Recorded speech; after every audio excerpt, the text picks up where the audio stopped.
Hello there and welcome to Life Beyond Scene. I'm glad you're here. Whether you're listening from a quiet bedroom, a dimly lit living room, or somewhere in between the noise of the day and the calm of sleep, you've found your way to a place where curiosity slows down and the world feels just a little less rushed. Tonight we're going to take a gentle descent into a part of the planet that most of us will never visit, yet somehow feels strangely familiar in our imagination. A place that begins with soft blue light and ends in darkness so deep it swallows sound, shape, and certainty. The ocean. Before we begin, let me ask you something simple. Where are you listening from right now? And what time is it where you are? Maybe it's late and the world outside your window has gone quiet. Maybe it's early and the day hasn't quite decided what it's going to be yet. Either way, you're here, and that's enough for now. If you find this soothing, interesting, or just a nice way to let your thoughts drift, feel free to like the video or subscribe. It helps this space continue to exist for others who enjoy learning in a slower, calmer way. And now, if you're comfortable, let your shoulders relax just a little. There's no rush.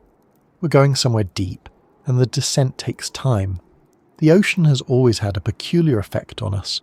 Even people who love the beach, who enjoy swimming or sailing or watching waves roll in, tend to feel a shift when they think about what lies beneath the surface. The shoreline feels friendly.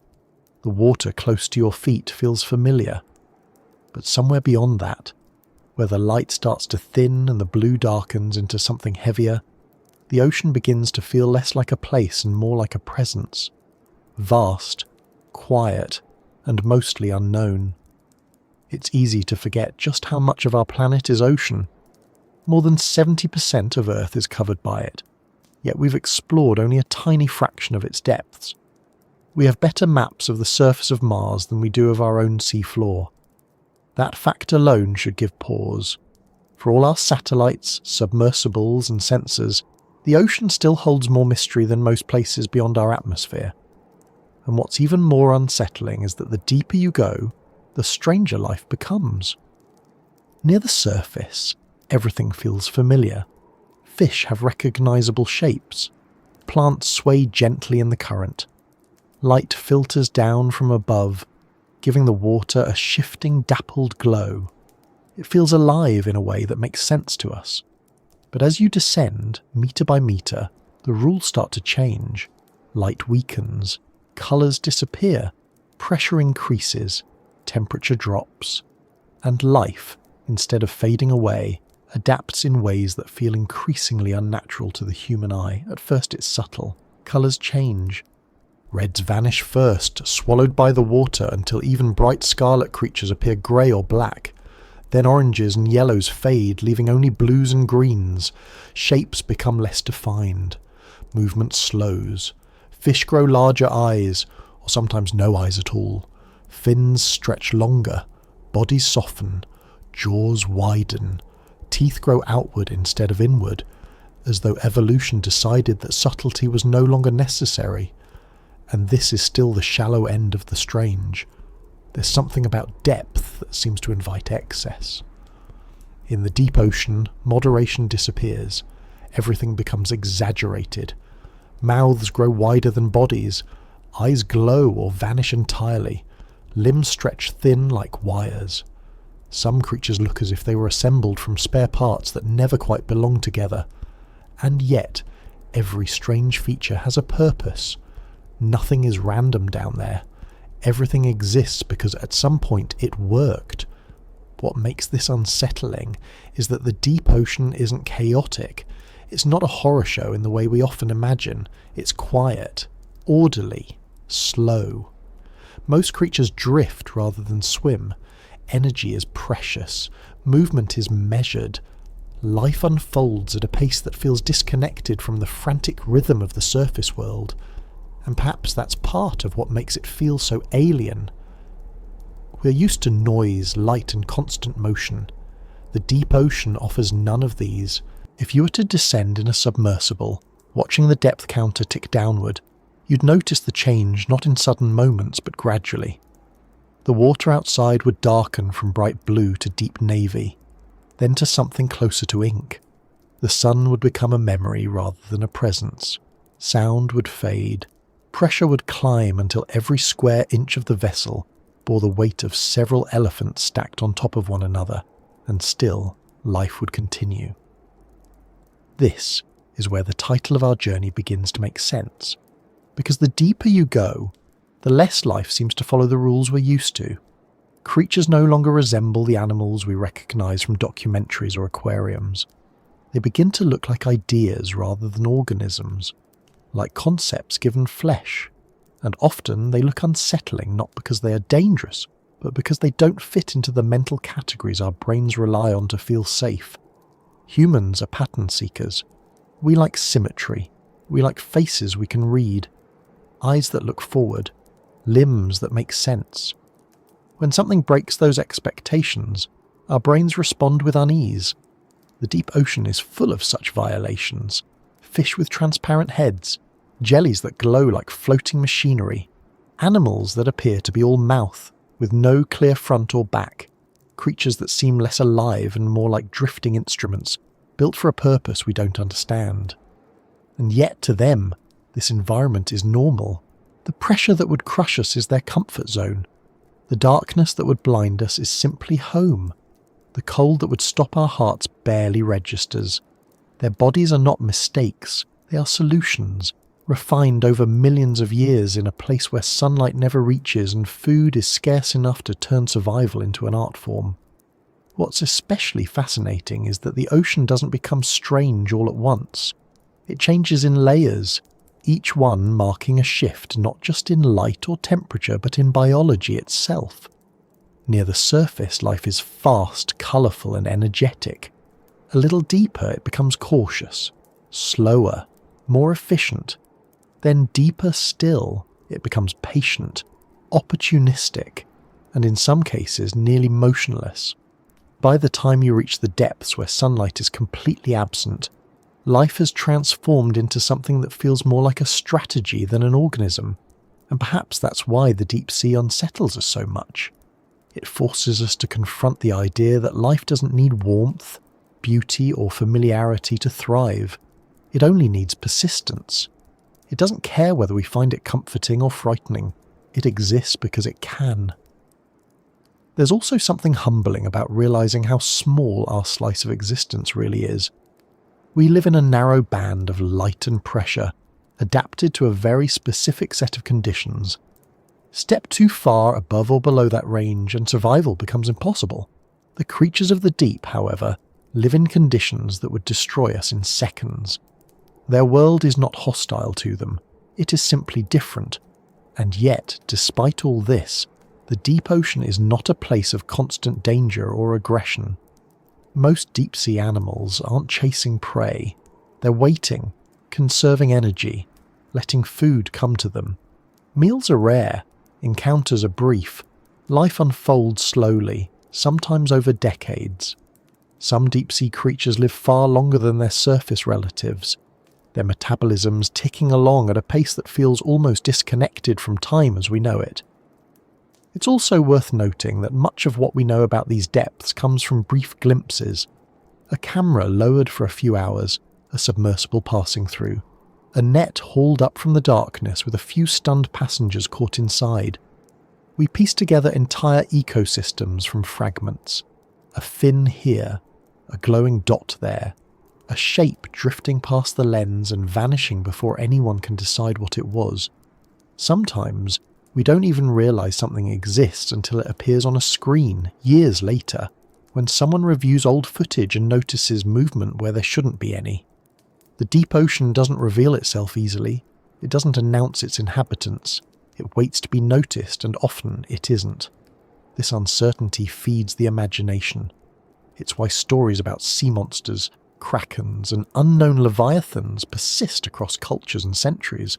Long before we had submersibles or sonar, sailors knew that something vast and unseen moved beneath their ships.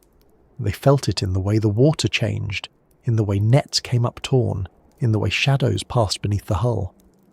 Those stories weren't born from fantasy alone. They were born from the uncomfortable truth that the ocean has always held more than we can see. Even today, with all our technology, We still don't know how many species live in the deep sea. New ones are discovered every year. Some are tiny, some are large. Some look like variations on familiar themes. Others look like they wandered in from a different branch of reality entirely. And what's most remarkable is that many of them have likely been there for millions of years, unchanged, quietly existing while entire civilizations rose and fell on the surface. As we begin this journey together, it helps to let go of the idea that creepy means dangerous or evil. In the deep ocean, creepiness is often just unfamiliarity, a reminder that life doesn't owe us comfort or familiarity. It adapts to its surroundings, not our expectations. In the moments ahead, we'll move slowly downward, layer by layer, into places where sunlight fades, pressure mounts, and evolution takes on its most extreme forms. We'll meet creatures that glow, drift, hunt, and wait. We'll explore why they look the way they do, how they survive, and what their existence tells us about life itself. And as we go, you might find that the fear you expect to feel gradually gives way to something else. Curiosity, respect, maybe even a strange sense of calm. Because the deep ocean, for all its darkness, is not chaos. It is order shaped by silence. And once you start to understand it, the strangeness begins to feel less like a threat and more like an invitation to look closer. So take a slow breath. Let the surface fade behind you. We're just beginning to descend. When you step back and really think about it, the ocean is not just a part of Earth. It's almost a second planet layered on top of the first one, a world within a world, operating by rules that only partially overlap with the ones we live by. From the surface, it looks familiar enough. Blue water, rolling waves, sunlight dancing across ripples. But that surface is more like a skin than a boundary. Beneath it lies a realm that behaves differently, feels different, and in many ways might as well belong to another universe entirely. On land, our world is shaped by air, gravity, and light. We build upward. We navigate horizontally. We rely on vision more than any other sense. In the ocean, everything is reversed. Movement happens in all directions at once. Up and down matter just as much as forward and back. Light fades quickly. Pressure replaces gravity as the dominant force, and sound travels faster and farther than sight ever could. It's a place where the rules we instinctively follow start to blur. The ocean isn't just deep, it's layered, like an immense vertical city where each level has its own climate, its own residents, and its own version of reality. Near the top, the water is warm and bright. Waves churn. Currents mix nutrients. Life is abundant and busy. Fish dart in schools. Plankton drift and bloom. Predators patrol with purpose. This upper region feels alive in a way that makes sense to us. It's noisy, colourful, and constantly in motion. But even here, things are already different. The ocean absorbs light quickly. Within the first few dozen metres, reds disappear. A little deeper, oranges fade, then yellows. By the time you reach a couple of 100 metres down, everything is washed in blue. Colours that once shouted now whisper, then vanish altogether. What looks vibrant at the surface becomes muted and ghostly below, and this is still just the beginning. As you descend, the ocean begins to feel less like water and more like space. The pressure increases steadily, quietly, relentlessly. For every 10 metres you go down, the pressure adds another atmosphere. By the time you're 1,000 metres below the surface, the weight pressing in on you would be enough to crush most submarines not designed for the task. And yet, life thrives here, not in spite of the pressure, but because of it. This is where the idea of the ocean as a separate world truly takes hold. The creatures that live here are not visitors, they are not passing through. They are residents of a place that has never known sunlight, where temperature barely changes, and where food arrives slowly, drifting down from far above like crumbs from a table no one can see. In this deep realm, nothing is wasted. Every movement costs energy. Every meal is an opportunity that might not come again for days, weeks, or longer. The ocean teaches efficiency in a way that land never has to. On land, life spreads outward, competing for space. In the deep sea, life waits, it conserves, it adapts in ways that seem almost alien to us. What's striking is how old this world feels. The deep ocean has existed in a similar state for hundreds of millions of years. Continents have shifted, ice ages have come and gone, dinosaurs rose and vanished, but the abyss has remained largely unchanged, insulated from surface chaos by sheer depth and pressure. In some ways, it's the most stable environment on Earth. In others, it's the most extreme. This isolation has allowed evolution to take paths rarely seen elsewhere. On land, evolution often favours speed, strength, and visibility. In the deep ocean, it favours patience, sensitivity, and endurance. Eyes grow enormous to catch the faintest hint of light, or disappear entirely when light becomes irrelevant. Bodies become soft and flexible, able to withstand crushing pressure without breaking. Bones thin, muscles weaken. Energy is conserved at every opportunity. And then there's the darkness. True darkness. The kind most of us never experience. Not the dim glow of a moonless night or the shadowed corner of a room, but total absence of light. A darkness so complete that direction itself loses meaning. Up and down become concepts rather than visual cues. Distance becomes difficult to judge. Movement feels different when you cannot see where you're going. In that environment, sight loses its dominance, other senses take over. There, some creatures feel vibrations through water with exquisite precision. Others detect electrical signals produced by muscle movement. Some can sense pressure changes so slight they'd be imperceptible to any land animal. In the deep, awareness becomes something spread across the body rather than focused in the eyes. This shift in perception changes everything. It shapes behavior, communication, and even social structures. In a world without light, flashing colors and visual displays become useless.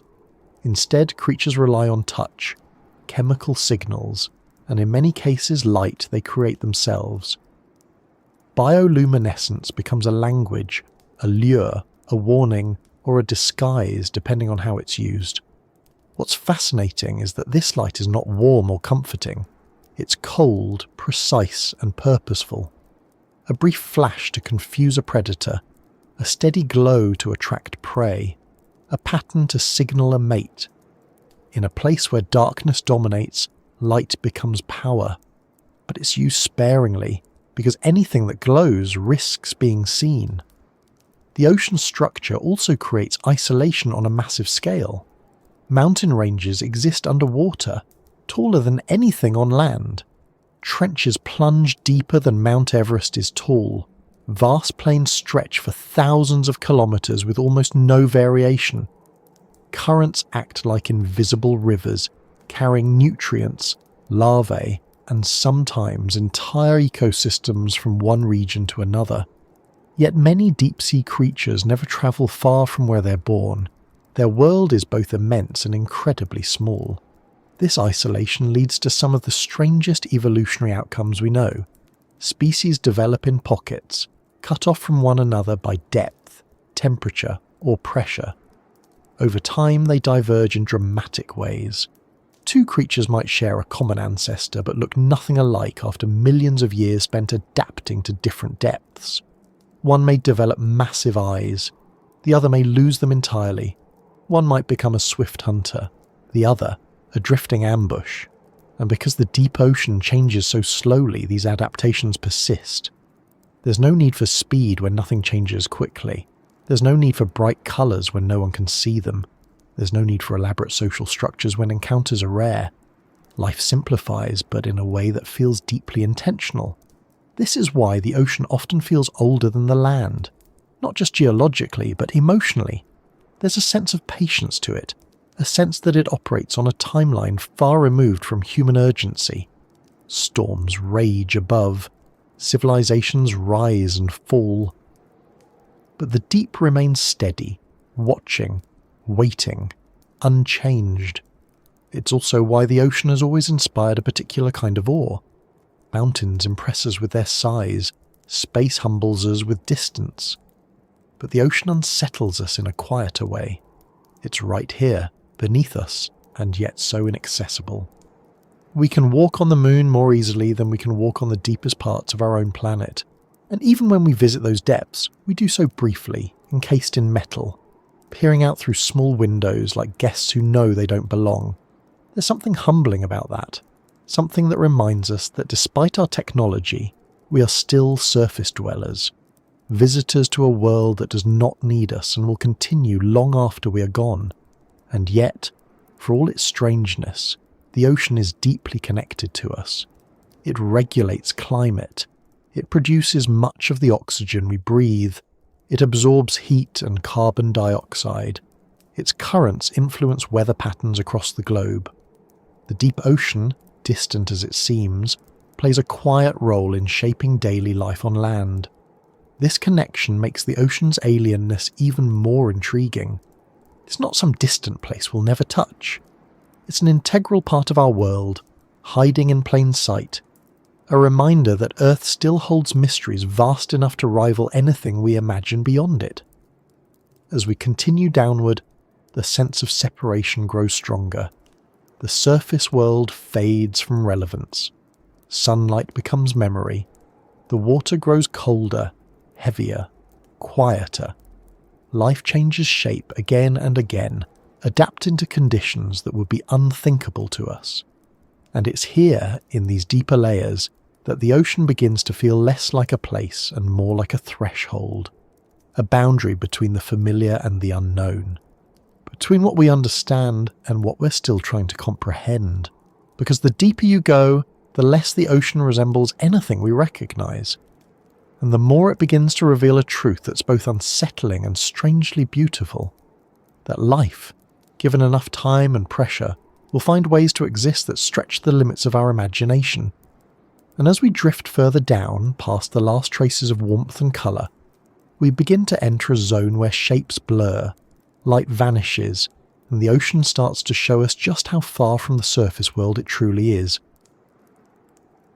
There's a moment in the ocean that doesn't announce itself with any sudden change. No sharp line, no clear border, just a slow, almost polite fading. The light grows thinner, the colours soften, and without quite realising it, you pass the point where the sun's influence begins to loosen its grip. This region is often called the sunlit zone, though that name can be a little misleading. It suggests brightness, clarity, warmth. And at the very top, that's true. Sunlight pours in from above, scattering through waves, dancing across the backs of fish, breaking into shifting ribbons that move with the water. It feels alive, active, familiar. This is the ocean most people know, the one seen in documentaries, on postcards, in memories of swimming or standing barefoot at the shore. But light does not travel well through water. Every metre downward steals a little more of it away. The wavelengths disappear one by one, each colour surrendering to the depth. Red goes first, then orange, then yellow. Green lingers a bit longer. Blue holds on the longest, slipping deeper than any other hue before finally fading too. What begins as a vibrant world slowly becomes something quieter, more restrained, more monochrome, and the life here changes with it. Near the surface, energy is everywhere. Phytoplankton drift in immense numbers, using sunlight to create food through photosynthesis. They are small, often microscopic, but together they form the foundation of nearly all ocean life. Everything else depends on them, directly or indirectly. Tiny fish feed on them. Larger fish feed on those fish. Predators follow. The entire system hums with motion and exchange. It's loud in its own way. Not with sound, but with activity. Currents churn. Schools twist and scatter. Predators dart through clouds of prey. There's a sense of constant motion, of life in a hurry.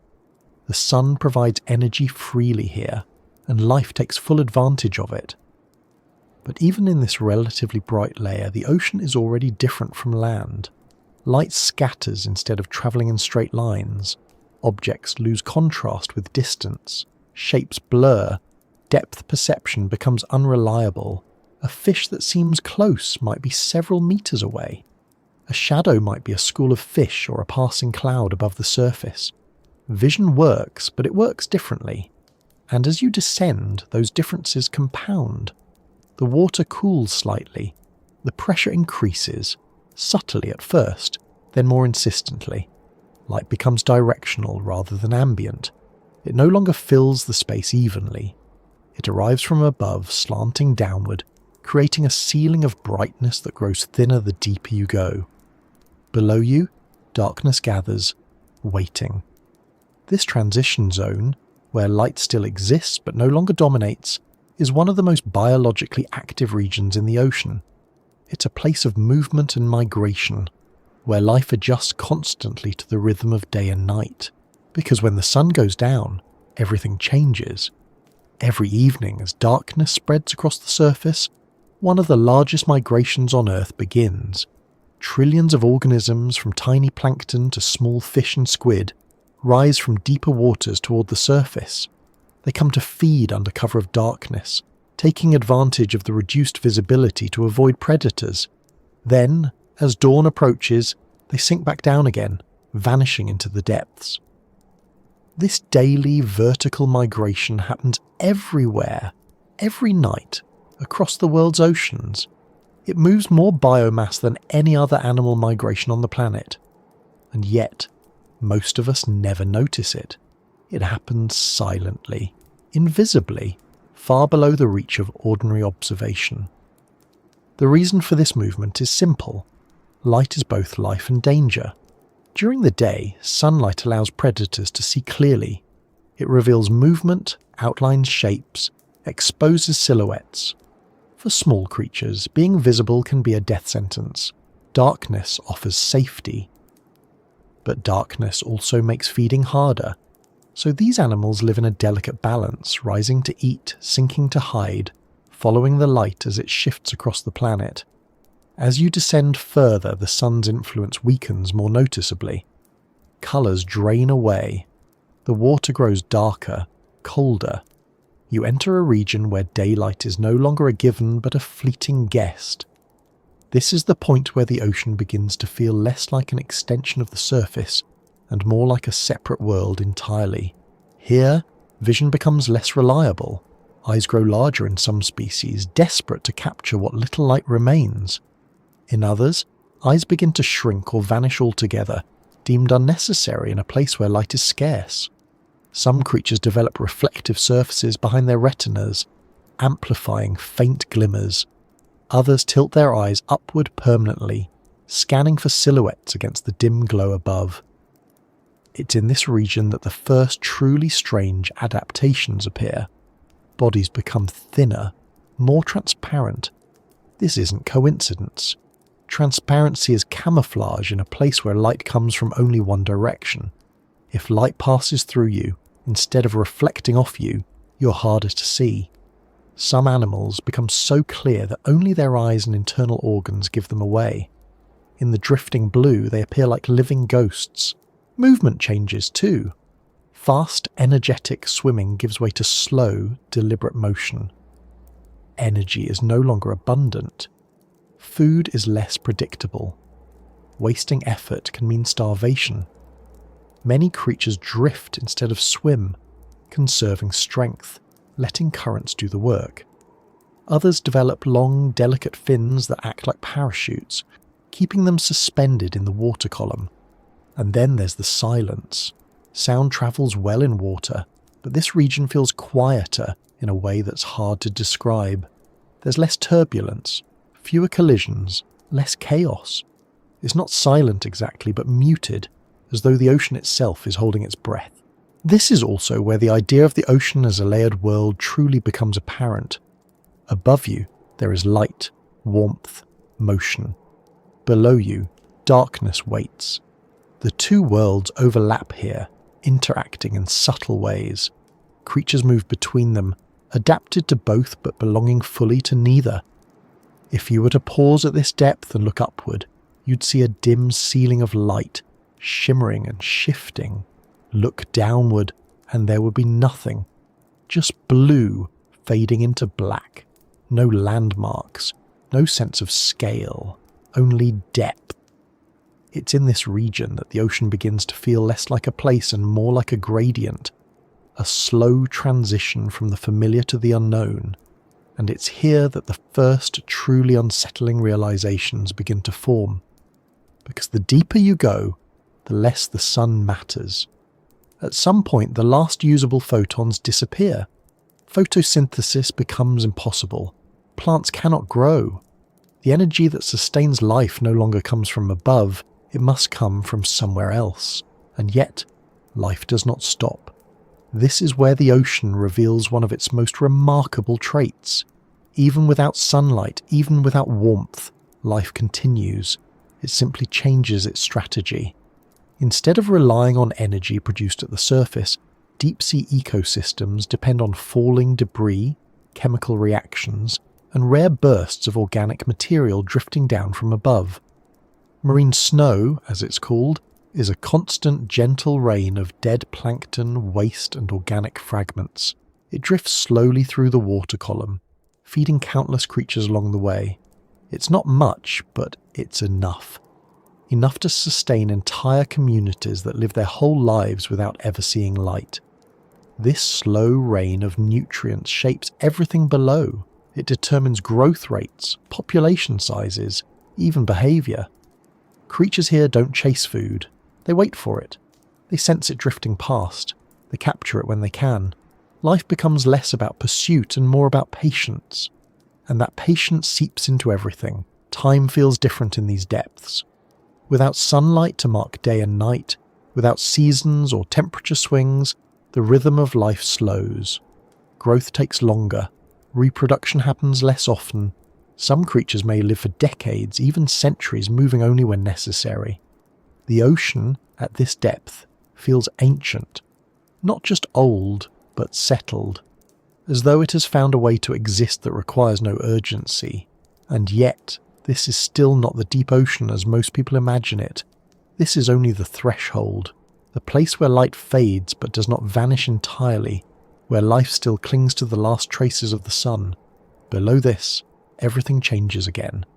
Below this lies a realm where light is no longer part of the equation at all, where evolution takes its most extreme turns, where bioluminescence replaces sunlight, and survival depends on strategies that seem almost impossible.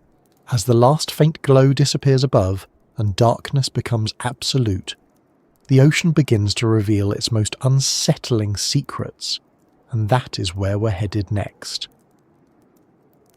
There's a moment, somewhere between light and dark, where the ocean stops behaving the way you expect it to. It doesn't happen all at once. There's no sharp boundary, no signpost to tell you that you've crossed into something different. Instead, the change creeps in quietly, almost politely, until you realise that the rules you were relying on no longer quite apply. This is the region often called the twilight zone, not because it's dim in a romantic sense, but because it exists in a state of permanent in-between, not bright enough for sunlight to dominate, not dark enough for total night. It's a place of half-truths, shifting shapes, and optical illusions created by water, distance, and biology, all working together. Here, the sun still reaches, but weakly. Light filters down in thin, diluted threads, scattered and distorted by the water above. There's enough illumination to cast shadows, but not enough to clearly define them.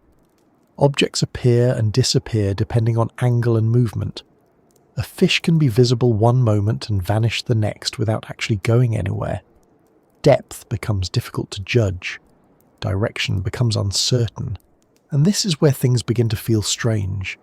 In the twilight zone, life adapts not just to darkness, but to uncertainty. The creatures here exist in a world where vision is unreliable, where contrast is fleeting, and where survival depends on being able to deceive both prey and predator. This is where shapes start to lie. At first glance, many animals in this region look familiar.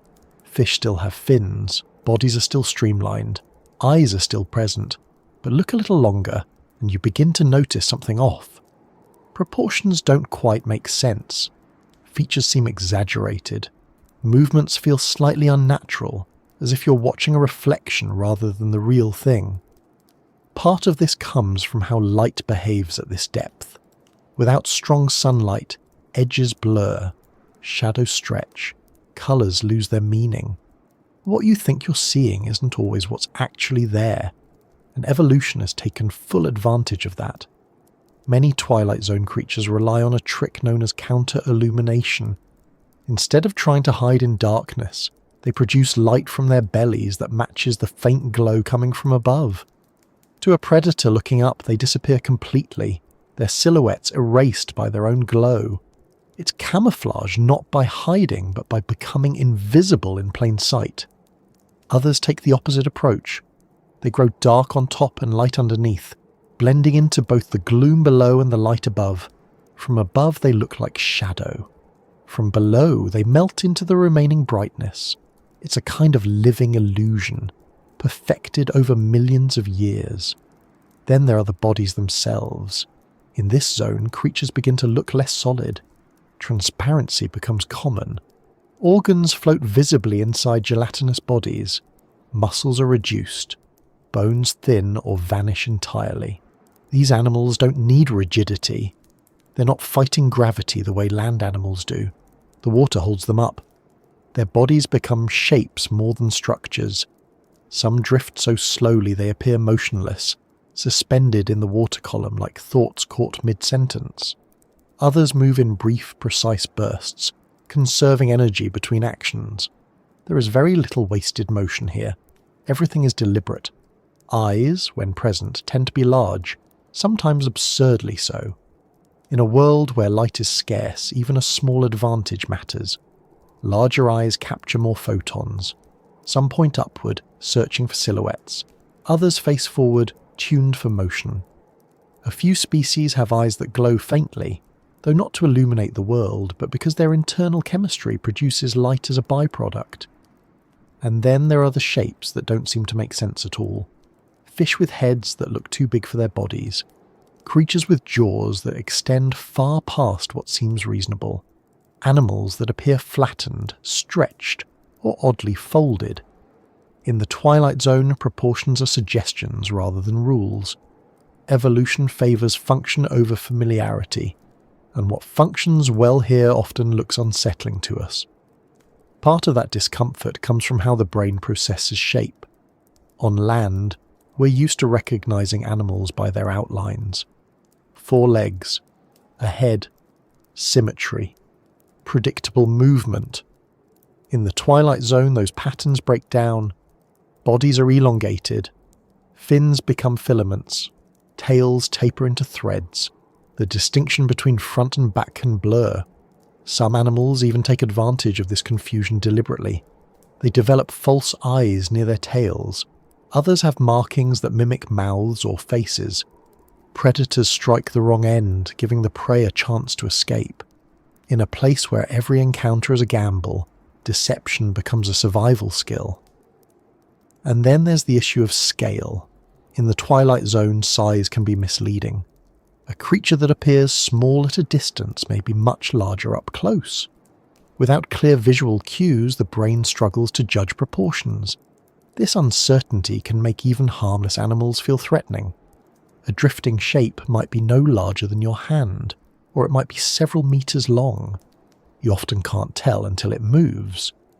This ambiguity is part of what makes this region so unsettling to humans. We rely heavily on sight to understand our environment. When vision becomes unreliable, our sense of control weakens. The brain fills in gaps with caution, sometimes with fear. But for the creatures that live here, this uncertainty is simply normal. They've evolved to interpret subtle cues, a shift in water pressure, a vibration, a chemical trace. These signals mean more than shape or colour ever could. In the Twilight Zone, perception becomes multi-dimensional. Vision is just one sense among many, and often not the most important. There's also a strange stillness to this part of the ocean. Not emptiness, but restraint. Life exists, but it doesn't announce itself. Movements are slow. Encounters are brief.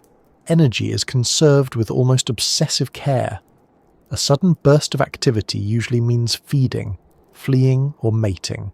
Everything else is quiet, and yet this calm hides an enormous amount of activity. Every night, as darkness spreads across the surface, the twilight zone comes alive in a different way. Creatures rise from deeper waters, passing through this region on their way up to feed. It becomes a vertical highway of life, filled with movement invisible to those above. Then, before dawn, they sink back down again, returning the twilight zone to its muted stillness. This daily migration reshapes the ecosystem in subtle ways. Nutrients are transported upward and downward. Energy flows between layers of the ocean. Predators position themselves strategically, knowing when and where prey will pass. It's a rhythm older than humanity, older than most land animals, repeating every night without fail. What's especially striking is how little of this we see. Even with modern technology, much of this movement remains hidden. Sonar picks up vague patterns, cameras capture brief flashes, but the full picture is still out of reach. The twilight zone exists in a kind of observational blind spot, too deep for casual exploration, too shallow to be completely unreachable. This in-between status mirrors its biological nature, not surface, not deep, not light, not dark. A transition zone where boundaries blur and rules overlap, and this is where the ocean begins to feel truly alien. Not because of monstrous creatures or sudden danger, but because the environment itself resists easy understanding. It doesn't behave in ways we're used to. It doesn't reveal itself fully. It invites interpretation but refuses certainty. The deeper you go, the more you realize that the ocean is not just hiding things from us. It's structured in a way that makes full understanding difficult by design. Not intentionally, of course, but as a result of physics, pressure, and time. And as you descend further, the last traces of sunlight finally fade away. Below the twilight zone, there is no dawn or dusk, no colour, no natural light at all. What remains is darkness so complete that it becomes a defining feature of life itself. It's in that darkness that some of the strangest adaptations on Earth take shape, where light is no longer borrowed from the sun but made from within, where survival depends not on speed or strength, but on deception, patience, and precision. And that's where the ocean truly begins to feel like another world entirely. By the time the last traces of sunlight disappear, the ocean has crossed a threshold that few environments on Earth ever reach. This is not twilight anymore. This is not dimness or shadow. This is true darkness. A darkness so complete that it has never known a sunrise, never felt warmth from above, never been touched by even the faintest natural glow. And yet, life not only exists here, it thrives. Living without light changes everything. On land, light is information. It tells us where we are, what surrounds us, what's moving, what's safe. Our days are built around it. Our bodies depend on it. Without light, most of our senses become unreliable. In the deep ocean, that loss is permanent. There is no day or night, no dawn, no dusk, only an endless, unbroken dark. And yet, this is not a dead place. In this environment, evolution takes a very different path. Sight, the sense we rely on most, becomes optional. Some creatures abandon it entirely. Eyes shrink, cloud over, or disappear completely. Maintaining eyes costs energy, and in a world where food is scarce, anything unnecessary is eventually discarded. Why invest in vision when there is nothing to see? Other creatures go the opposite direction. Their eyes grow massive, far larger than what seems reasonable for their bodies. These eyes are tuned to detect the faintest possible glimmer, a distant flash, a momentary glow, a shadow passing against an even darker background. In a world without sunlight, even the smallest light source can mean food, danger, or opportunity. But most creatures here don't rely on sight at all. Instead, they sense their world in ways that feel almost alien to us. Some detect vibrations in the water, feeling movement through pressure changes rather than seeing it. Others sense electrical signals, picking up the faint bioelectric fields generated by muscle contractions in nearby animals. Some rely on chemical cues, tasting the water constantly for traces of food, mates, or predators. This makes the deep ocean a world of perception rather than vision, a place where reality is felt rather than seen. Movement too changes dramatically. In the absence of light, speed becomes less important. Chasing prey over long distances would waste precious energy. Instead, many animals drift, hover, or wait. They position themselves carefully and remain still for long periods, conserving strength until the perfect moment arrives. Some species barely move at all. They float in place, supported by buoyant tissues, letting the ocean carry them. Others anchor themselves to the seafloor or suspend themselves in the water column, waiting for something edible to pass by. Time stretches differently here. A meal might come once a day, once a week, or even less often. This scarcity shapes behavior in profound ways. In the deep, nothing is wasted. Food is eaten entirely. Bones, shells, soft tissue, all consumed eventually by something. Even waste products become resources for other organisms. The ecosystem is remarkably efficient, recycling energy again and again in a closed loop of survival. One of the most fascinating adaptations in this lightless world is bioluminescence. In the absence of sunlight, many creatures have evolved the ability to produce their own light, but this light is not used casually. It serves very specific purposes. Some use it as a lure. A glowing appendage dangles in front of a mouth lined with teeth, mimicking something edible. Curious prey approach, drawn by the light, and disappear in an instant. Others use light to communicate, flashing patterns to signal potential mates or warn rivals. Some use it defensively, releasing bursts of light to confuse predators or create the illusion of size and movement. And then there are those who use light as camouflage. By emitting a soft glow from their undersides, some animals match the faint light filtering down from above. To a predator looking upward, they vanish into the background. It's counterintuitive, but effective. Instead of hiding in darkness, they hide in brightness. This kind of adaptation only makes sense in a world without sunlight. It's evolution solving problems we never had to face. Another remarkable feature of life without light is the way bodies are built. In shallow waters, fish are firm, muscular, and fast. In the deep, bodies often become soft, flexible, even fragile. Muscles are reduced, bones thin. Some animals are so delicate that bringing them to the surface causes them to collapse under their own weight once the pressure drops. This softness isn't weakness, it's efficiency. Without strong currents or the need for rapid movement, rigid structures become unnecessary. Flexibility allows these creatures to withstand crushing pressure without breaking. Their bodies yield rather than resist, distributing force instead of fighting it. And then there are the mouths. In the deep ocean, mouths tend to be large, sometimes impossibly so. Jaws unhinge, teeth curve inward, stomachs stretch far beyond what seems reasonable. This isn't because these creatures are aggressive by nature, it's because meals are unpredictable. When food appears, it may be the only opportunity for days or weeks. Being able to consume something larger than yourself can mean the difference between survival and starvation. Some deep-sea fish have stomachs that can expand to many times their normal size. Others can swallow prey nearly their own length. In a world where calories are precious, restraint is a luxury few can afford. The absence of light also changes how reproduction works. Finding a mate in total darkness is not easy. Populations are sparse, encounters are rare. As a result, some species have developed extreme strategies to ensure reproduction when the chance arises. In certain anglerfish species, for example, the male is tiny compared to the female. When he finds her, he bites onto her body and eventually fuses with it, becoming a permanent source of sperm.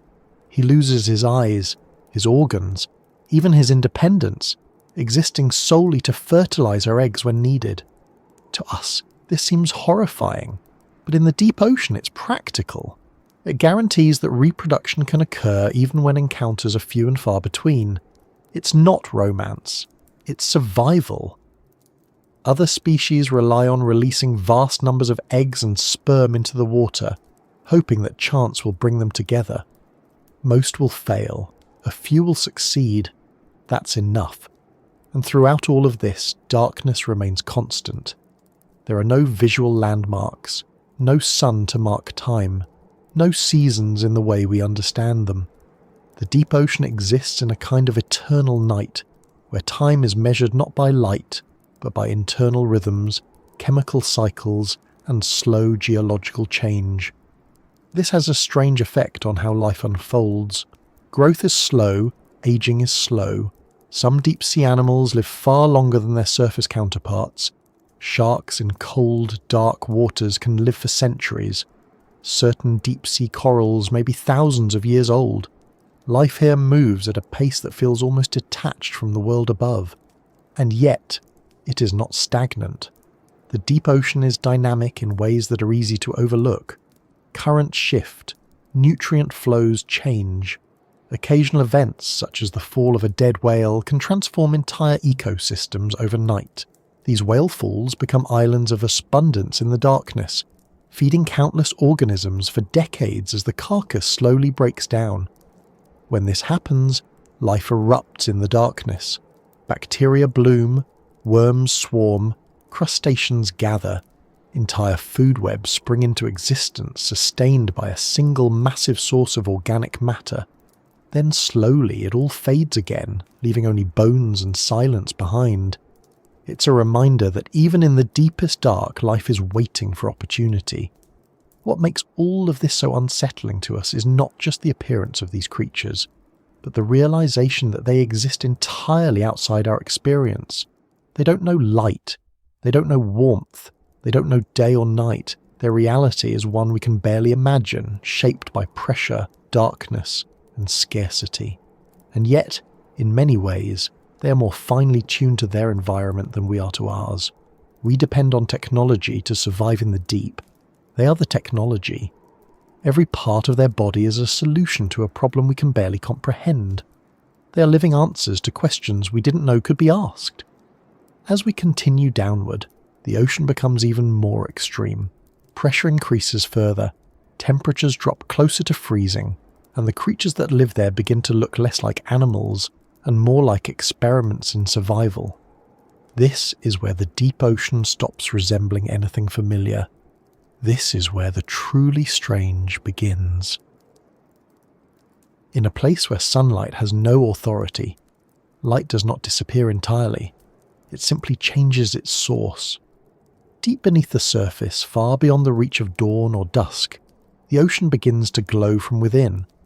Not in a constant way, not in anything resembling daylight, but in brief flashes, soft pulses and eerie glimmers that appear and vanish without warning. This is bioluminescence, and in the deep sea, it is everywhere. To understand how strange this is, it helps to remember how rare light truly is in the natural world. On land, nearly all light comes from one place, the sun. Fire can produce light, and so can electricity, but these are things we create or control. In nature, living organisms that generate their own light are the exception, not the rule. On land, there are fireflies, a few fungi, and some bacteria. In the ocean, however, light-producing life is not unusual at all. In fact, it's estimated that the majority of deep-sea creatures can produce light in some form. Down here, bioluminescence is not a novelty. It is a language, a weapon, a disguise, a lure, a warning, sometimes all of those at once. The light itself is produced through a chemical reaction. A molecule called luciferin reacts with oxygen, catalyzed by an enzyme called luciferase. The reaction releases energy in the form of light, but unlike fire or bulbs, it produces almost no heat. It's an extremely efficient process. Nearly all the energy goes into illumination rather than warmth. In a place where energy is scarce, that efficiency matters. The colour of this light is usually blue or blue-green. This isn't aesthetic choice, it's physics. Blue light travels farther through water than any other colour. Reds, oranges and yellows are absorbed quickly. Blue persists. So evolution, ever practical, selected for the colour that works best. At first, the idea of a glowing animal sounds almost magical, beautiful even. But in the deep ocean, light is rarely decorative. It is functional and often ruthless. One of the most common uses of bioluminescence is deception.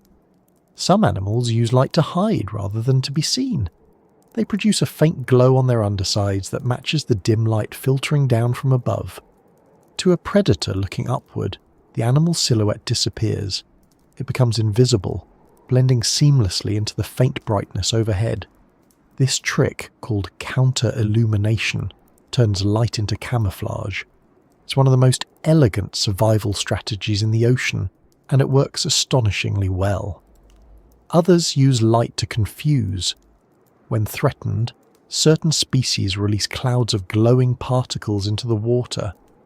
The sudden burst of light disorients predators, creating the illusion of movement or size where there is none.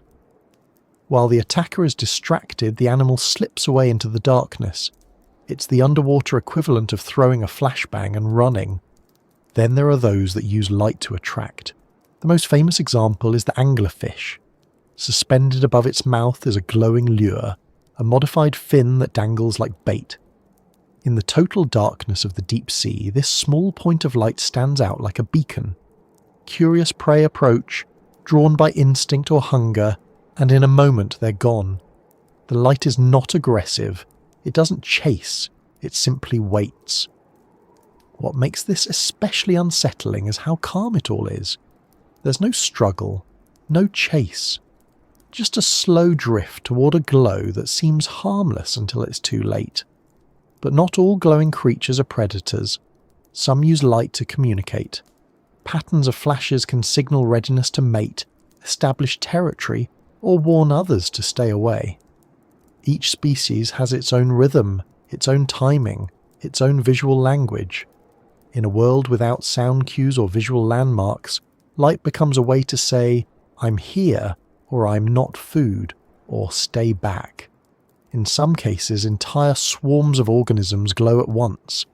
Plankton, disturbed by movement, light up in waves that ripple through the water. A passing fish can leave a glowing trail behind it, like a comet streaking through the dark.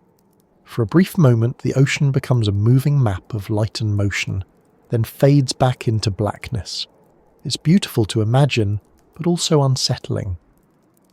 Because in this environment, being visible can be dangerous. Every flash risks drawing attention.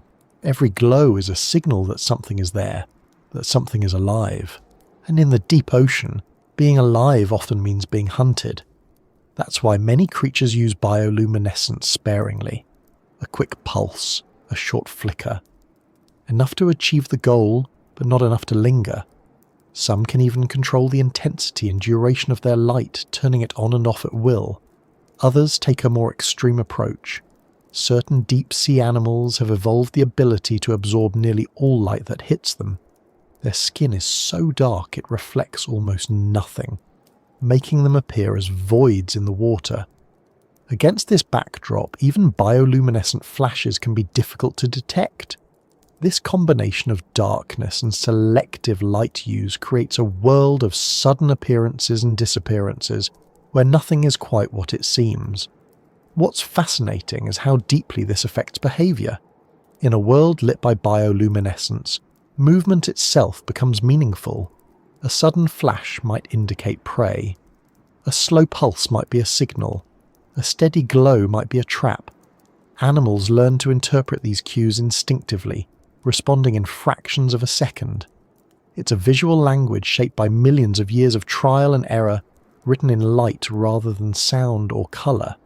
And yet, for all its strangeness, this light is fragile. Most bioluminescent creatures are sensitive to changes in their environment. Artificial light from submersibles can disrupt their behaviour. Noise can scatter them.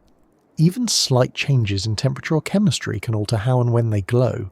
This makes studying them difficult.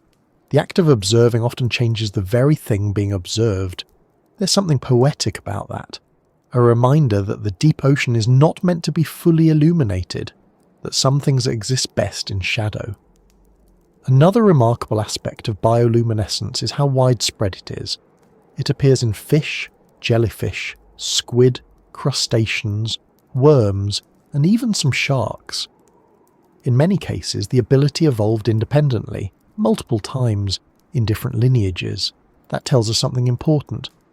Light in the deep ocean is not a luxury, it's a necessity. And yet, despite its prevalence, we still don't fully understand it. Scientists are still discovering new patterns, new mechanisms, new uses. Some organisms use symbiotic bacteria to produce light, housing them in specialized organs. Others generate light entirely on their own. Some can change the color or intensity, others cannot. The variety is staggering. What's more, we've barely scratched the surface of how these systems evolved, or how they might be used. Bioluminescent compounds are already being studied for medical imaging, diagnostics, and research. The same glow that helps a fish survive in darkness may one day help us see cancer cells or track neural activity. But beyond utility, there's something deeply affecting about the idea of light existing in such a place. In total darkness, life creates its own illumination. Not enough to banish the dark, not enough to make the world safe or bright, but enough to exist, enough to signal, enough to endure. It's a reminder that light doesn't always mean clarity or comfort. Sometimes it's just a tool, sometimes it's a warning, sometimes it's a trick, and sometimes it's simply there, flickering in the vastness, proof that life continues even in the most unlikely places. As you imagine this glowing world, it's worth remembering that much of it remains unseen by human eyes. The deep ocean is not a glowing carnival of constant light. It's mostly dark, punctuated by brief moments of brilliance. A flash here, a shimmer there, then silence again. And beneath all of it, pressure continues to rise. Temperatures drop further. The water grows heavier, denser, more still. Below the bioluminescent realm lies a region where even these flashes become rare, where light, natural or created, becomes an exception rather than a tool, where bodies grow stranger, movement slower, and survival more extreme. That's where the ocean begins to feel less like a place and more like a test. And that is where we're headed next. By the time you reach the depths where sunlight has long since disappeared and even bioluminescence becomes rare, the ocean stops feeling like water in the way we understand it. It becomes something heavier, denser, more deliberate. Here, the defining force is no longer light or temperature, but pressure. An immense, unrelenting weight pressing in from every direction, shaping life in ways that feel almost unreal. At the surface, pressure is something we barely think about. The atmosphere rests gently on our bodies, constant and unnoticed. But in the deep ocean, pressure increases with every meter. By the time you reach 1,000 meters, it is crushing. At several thousand meters, it becomes almost unimaginable. Thousands of tons of force press down on every square meter, squeezing, compressing, testing the limits of matter itself. And yet, life persists. What's remarkable is not just that organisms survive here, but that they thrive, they move, they feed, they reproduce. They exist in a world that would instantly destroy any unprotected human body.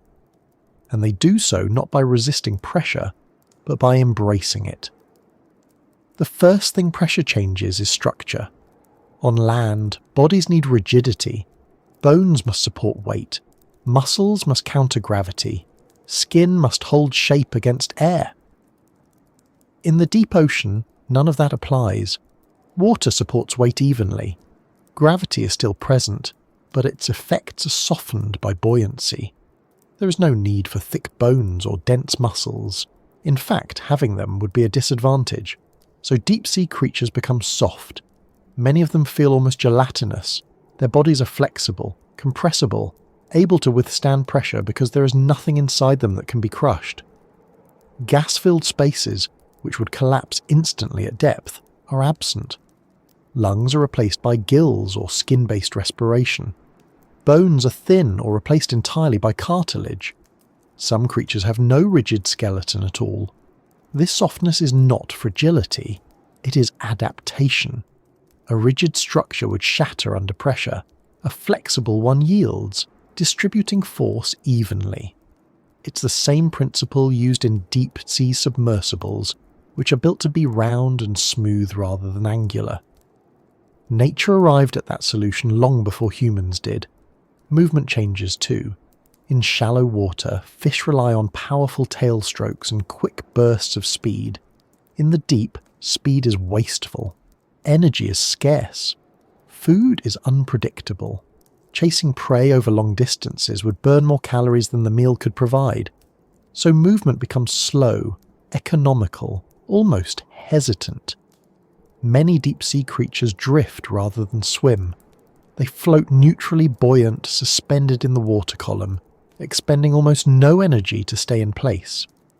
When they move, it is deliberate and minimal, a flick of a fin, a slight undulation, just enough to adjust position or capture food. Some species barely move at all. They wait. Waiting becomes a survival strategy. Instead of searching for food, food comes to them. Organic material drifts down from above. Smaller creatures pass by. The deep ocean rewards patience more than aggression. Pressure also shapes size in unexpected ways. Some deep-sea animals grow surprisingly large. Giant squids, colossal squids, massive isopods. In the cold, high-pressure environment, metabolism slows. Growth can continue for years, even decades. Without the need for speed or agility, size becomes an advantage. A larger body can store more energy, survive longer without food, and intimidate potential predators. At the same time, many deep-sea creatures remain small, conserving energy and requiring fewer resources. The deep ocean supports both extremes, but rarely the middle ground we see so often on land. Another effect of pressure is silence. Not literal silence, because sound travels extremely well in water, but biological silence. There is little need for loud movement, rapid motion, or constant activity. Predators do not roar. Prey does not flee in panicked bursts. Everything happens slowly, quietly, with minimal disturbance. This creates an environment that feels still in a way that's difficult to describe. Not dead, not empty, but restrained. Like a world holding its breath. Even interactions between animals are muted. Encounters are brief. Displays are subtle. Aggression is rare because it is costly. Injury in the deep can be fatal. There are no easy escapes, no quick recoveries. A torn fin or damaged tissue may never fully heal. Because of this, deep-sea creatures tend to avoid conflict unless absolutely necessary. They rely on camouflage, deception, and patience rather than confrontation. Their bodies reflect this philosophy.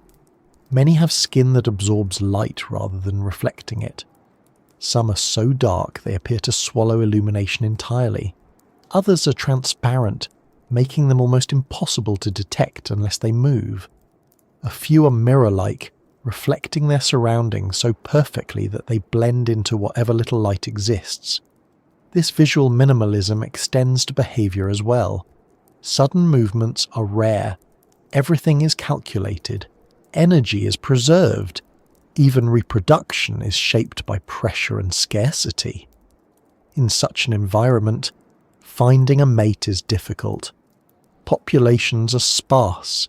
Individuals may go their entire lives without encountering another of their kind. This has led to some of the most unusual reproductive strategies in the natural world. Some species rely on sheer numbers, releasing vast quantities of eggs and sperm into the water, hoping chance will do the rest. Others form permanent bonds when they do meet, ensuring reproduction whenever possible. In some cases, males physically fuse to females, becoming part of their bodies, sustained by shared circulation. These adaptations are not strange for the sake of being strange. They are solutions to a problem that does not exist anywhere else on Earth. Pressure also affects chemistry. At great depths, chemical reactions behave differently. Certain compounds remain stable that would break down at the surface. This allows for life forms that rely on chemical energy rather than sunlight. Near hydrothermal vents, entire ecosystems exist based on chemosynthesis, drawing energy from sulfur and methane instead of light. In these places, life clusters around vents that spew superheated, mineral-rich water into the freezing abyss. Tube worms, clams, and bacteria thrive here, forming dense communities in an otherwise barren landscape. The contrast is striking. One moment, empty darkness. The next, a bustling oasis of life. These ecosystems feel almost otherworldly, not because they are hostile, but because they operate on principles completely different from those we're used to. No plants, no sunlight, no photosynthesis, just chemistry, pressure, and time. And time is perhaps the most important factor of all. In the deep ocean, everything moves slowly. Growth is slow, reproduction is slow, change is slow. Some species may live for centuries, some environments remain stable for thousands of years. The deep sea is not a place of rapid evolution or sudden shifts. It is a place of endurance. This slowness gives the deep a strange sense of permanence. While surface ecosystems can change dramatically in decades, the deep ocean changes on geological timescales. It is patient, unhurried, almost indifferent, and yet it is not immune to disturbance. When humans send machines into these depths, when trawling nets scrape the sea floor, when mining operations disturb sediment that has been undisturbed for millennia, the effects can last for generations.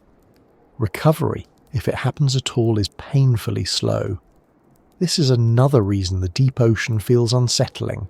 It is resilient, but not invulnerable. It has endured for ages, but it doesn't heal quickly. The bodies that evolved to survive pressure and silence are masterpieces of specialization. They are not adaptable in the way surface creatures are. They are perfectly tuned to a narrow set of conditions. Change those conditions and survival becomes uncertain, and yet, for millions of years, those conditions have remained stable. Darkness, cold, pressure, stillness. A world where survival does not favor strength or speed, but patience, efficiency, and restraint. As you descend deeper still, the environment grows even more extreme. The water colder, the pressure heavier, the space between living things wider. The creatures here grow stranger not because they are monstrous, but because they reflect an environment that has stripped life down to its most essential forms. And it is in this silence, under this crushing weight, that the ocean reveals just how far life can go to endure. Beyond this point, the deep becomes something else entirely, a place where hunger shapes anatomy, a place where mouths grow larger than bodies, a place where survival is written in teeth and waiting, and that is where we're headed next. There's a moment when you first see images of deep-sea creatures where your brain hesitates. Something feels off. Not necessarily dangerous, not immediately hostile, but wrong in a way that's hard to explain. The proportions don't make sense. The eyes seem too large or too small. The mouths stretch wider than seems possible. Teeth point inward at angles that feel deliberate rather than accidental. Even when the animal is motionless, it can feel threatening. But here's the thing. Most of these creatures are not aggressive. Many of them are slow, some are fragile, a few are barely capable of movement at all. And yet, they look terrifying. That reaction tells us more about ourselves than it does about them. The deep ocean has perfected something that evolution on land rarely needs to use so directly: the art of looking dangerous without necessarily being dangerous. In an environment where encounters are rare and energy is precious, appearance becomes a tool, not for intimidation in the dramatic sense, but for discouragement, confusion, and survival. What we interpret as horror is often just efficiency. On land, predators rely on speed, strength, or coordination. They chase, ambush, overpower. In the deep sea, chasing is inefficient. Energy is too valuable. Encounters are too infrequent. Instead of pursuit, many deep-sea animals rely on psychological advantage. They don't need to outrun you. They just need to make you hesitate. And hesitation in nature is often enough. One of the most common features associated with deep-sea monsters is exaggerated anatomy. Enormous jaws, long needle-like teeth, gaping mouths that seem far too large for the rest of the body. But these features are not signs of aggression. They are signs of opportunity. In the deep ocean, food does not come often. When it does, it might be the only meal an animal sees for days or weeks. Having a large mouth allows an animal to take advantage of whatever appears, regardless of size. A fish that can swallow prey nearly as large as itself increases its chances of survival dramatically. Those long curved teeth serve a similar purpose. They are not for tearing or chewing. They are for preventing escape. Once something enters the mouth, it doesn't leave. There's no need for a strong bite. Gravity and pressure do the work. To us, these teeth look like weapons. In reality, they are tools of efficiency. Another feature that often unsettles people is disproportion.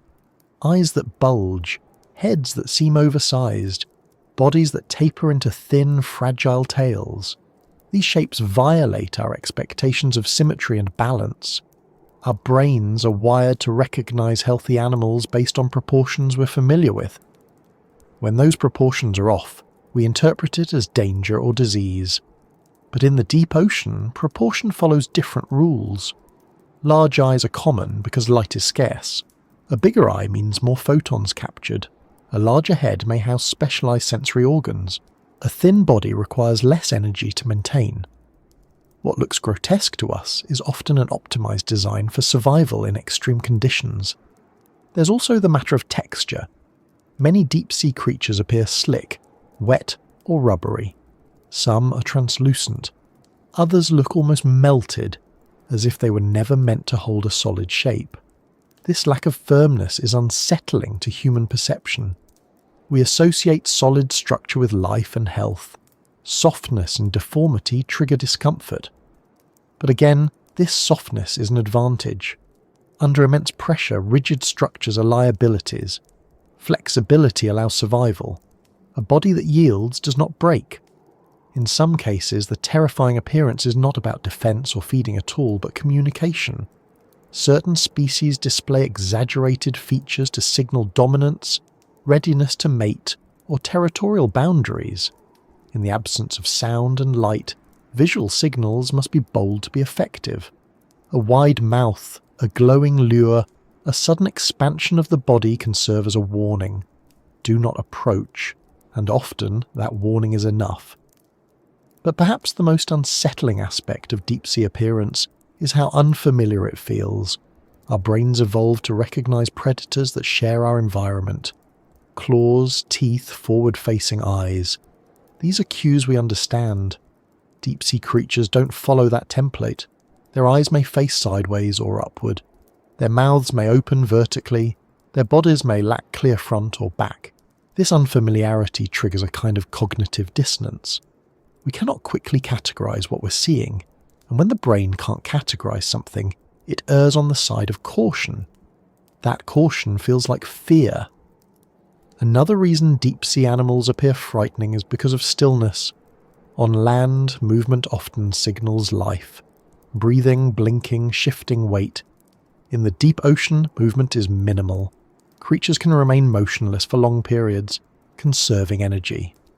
When they do move, it may be sudden and precise. This creates a startling contrast. A shape that seemed like part of the environment suddenly shifts. A mouth opens where you didn't see one before. A flash of light appears and vanishes. The lack of constant motion makes every movement feel significant. It's the same reason statues can feel unsettling at night. The stillness invites imagination. Then there's the issue of scale. Without reference points, it's difficult to judge how large something is.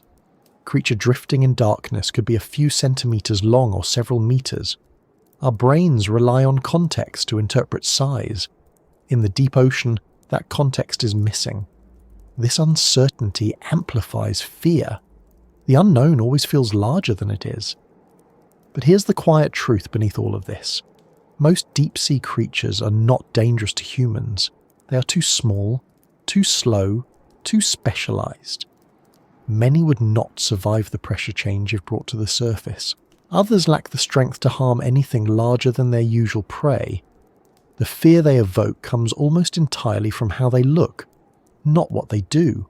In fact, if humans were somehow able to live in the deep ocean, it's likely we would be the most terrifying creatures there.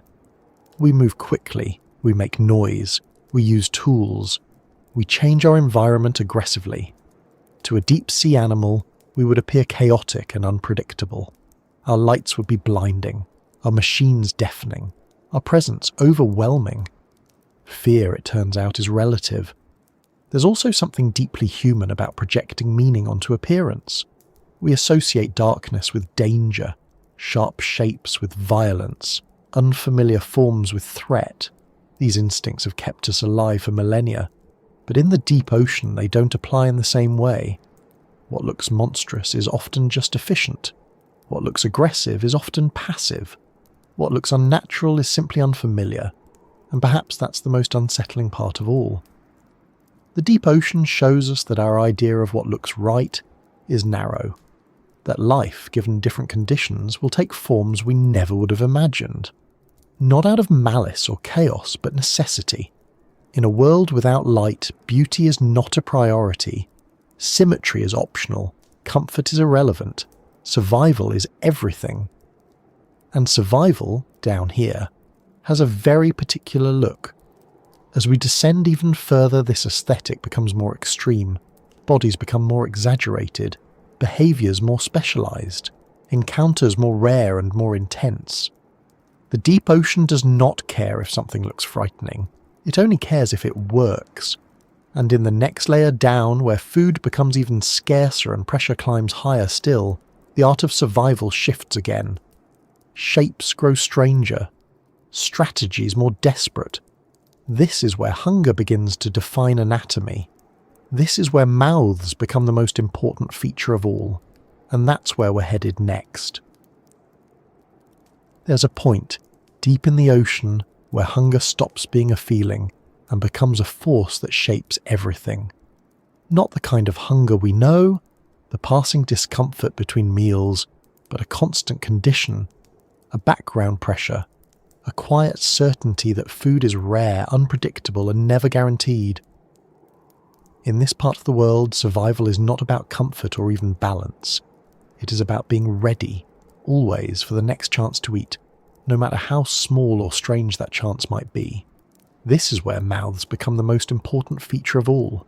In the deep ocean, bodies may be soft, eyes may fade or grow enormous, fins may shrink or stretch, but mouths grow large, flexible, and often unsettling to look at. They are the centre of existence. Everything else supports them. The reason is simple. Food does not come often. When it does, it might be the only meal an animal sees for days, weeks, or longer. There is no guarantee of another opportunity. There is no steady supply, no predictable cycle, only chance. And when chance arrives, hesitation can mean death. So evolution, with its quiet logic, shapes creatures accordingly. One of the most striking features of deep-sea animals is the size of their jaws. Many species have mouths that seem far too large for their bodies, opening at angles that look physically impossible. Some can unhinge their jaws entirely, allowing them to swallow prey nearly as large as themselves. Others have expandable stomachs that stretch far beyond what seems reasonable, ballooning outward to accommodate meals that would cripple surface animals. To human eyes, this looks grotesque. To the deep ocean, it is efficiency. A large mouth means fewer missed opportunities. A flexible jaw means less energy spent breaking down prey. Teeth angled inward ensure that once something enters, it does not escape. There is no need for chewing, no need for refinement, only containment. And then there are the teeth. Deep-sea teeth often look exaggerated, even absurd. Long needle-like fangs, jagged rows that protrude beyond closed jaws, teeth so large they prevent the mouth from fully shutting. But these are not weapons in the way we imagine them. They are not meant for fighting or tearing. They are for holding. In the deep, prey does not struggle much. Energy is too precious, but it might drift away. Water movement alone could carry a meal out of reach. Teeth angled backward act like barbs, ensuring that once food is caught, it stays caught. Some fish have teeth so translucent they are nearly invisible. Others have teeth that glow faintly, reflecting the light of bioluminescent prey. Some species even have teeth on their tongues or inside their throats, forming secondary traps that pull food inward. It's a system designed for one thing only: efficiency. And that efficiency extends beyond mouths and teeth to the entire digestive system. Deep-sea creatures often have enormous stomachs relative to their body size. These stomachs can stretch, expand, and hold food for long periods. Digestion is slow, metabolism is low. Nutrients are extracted gradually, stretched over time, ensuring that energy lasts as long as possible. Some species can survive months without eating after a large meal. Others rely on whatever drifts down from above, consuming organic debris, dead plankton, or fragments of larger animals. Nothing is wasted. Everything has value. This scarcity-driven design gives rise to another unsettling trait: indiscriminate feeding. Many deep-sea animals are not picky. They cannot afford to be. If something fits in their mouth, it is food. It doesn't matter if it's alive, dead, moving, or drifting. Nutritional quality is secondary to availability. This leads to some of the most bizarre feeding behaviours in the natural world. There are fish that swallow stones because they mistake them for prey. Others ingest plastic debris that has sunk from the surface, unable to distinguish it from food. Some species consume animals they cannot digest fully, leaving stomachs filled with partially broken down remains. To us, this seems tragic or disturbing, but from an evolutionary perspective, it makes sense. Rejecting a potential meal in the deep could mean starving before the next opportunity arrives. Hunger also changes behaviour. On land, predators often stalk, chase, or ambush. In the deep ocean, many predators simply wait. They hover motionless, mouths slightly open, relying on currents to deliver prey. Some attach themselves to the seafloor. Others drift upward, silhouetted against faint light, waiting for something to pass beneath them. Patience becomes a skill. Stillness becomes strength. This waiting game can last for hours, days, or longer. And when it ends quickly. A sudden snap. A brief struggle. Then stillness again. The deep ocean does not reward persistence. It rewards timing. One of the most extreme examples of hunger-driven adaptation is found in the gulper eel. With its enormous mouth and expandable throat pouch, it can swallow prey much larger than itself.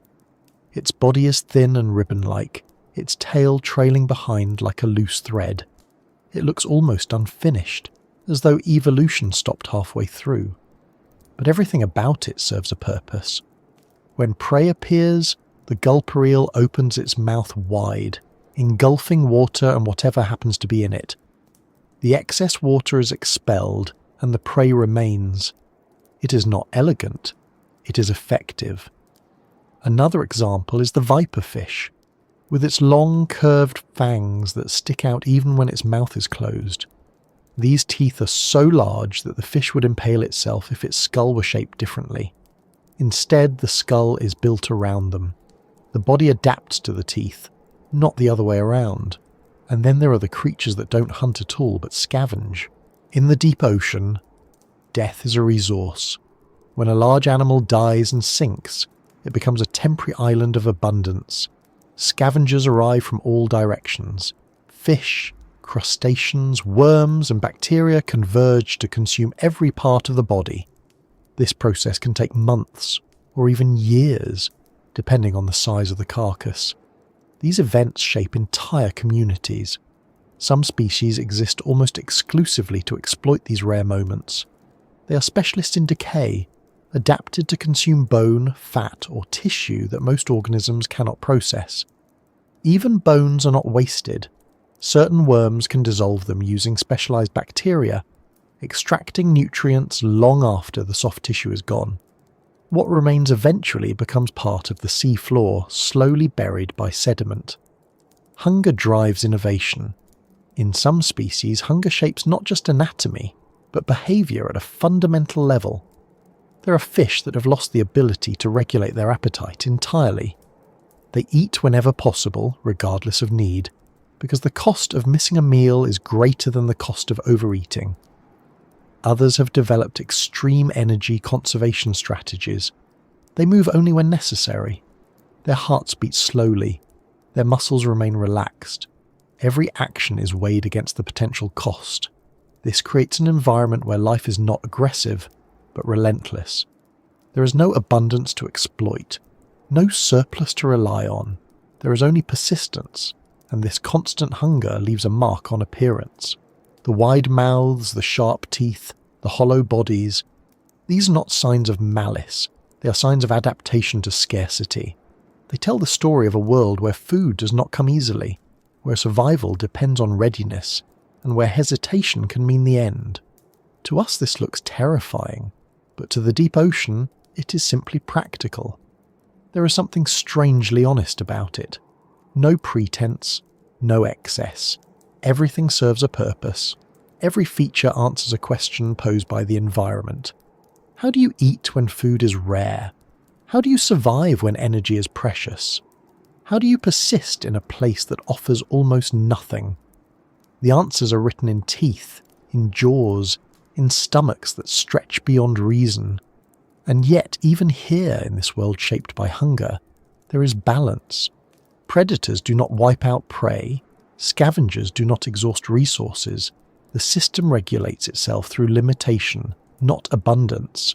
It is harsh, yes, but it is stable. And as we move deeper still, the strategies become even more extreme. Bodies grow stranger. Feeding becomes more specialized. Survival narrows to a handful of viable paths.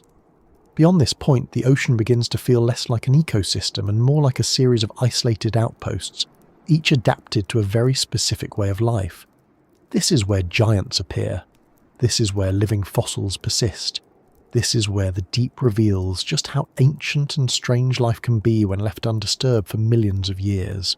And that is where we go next.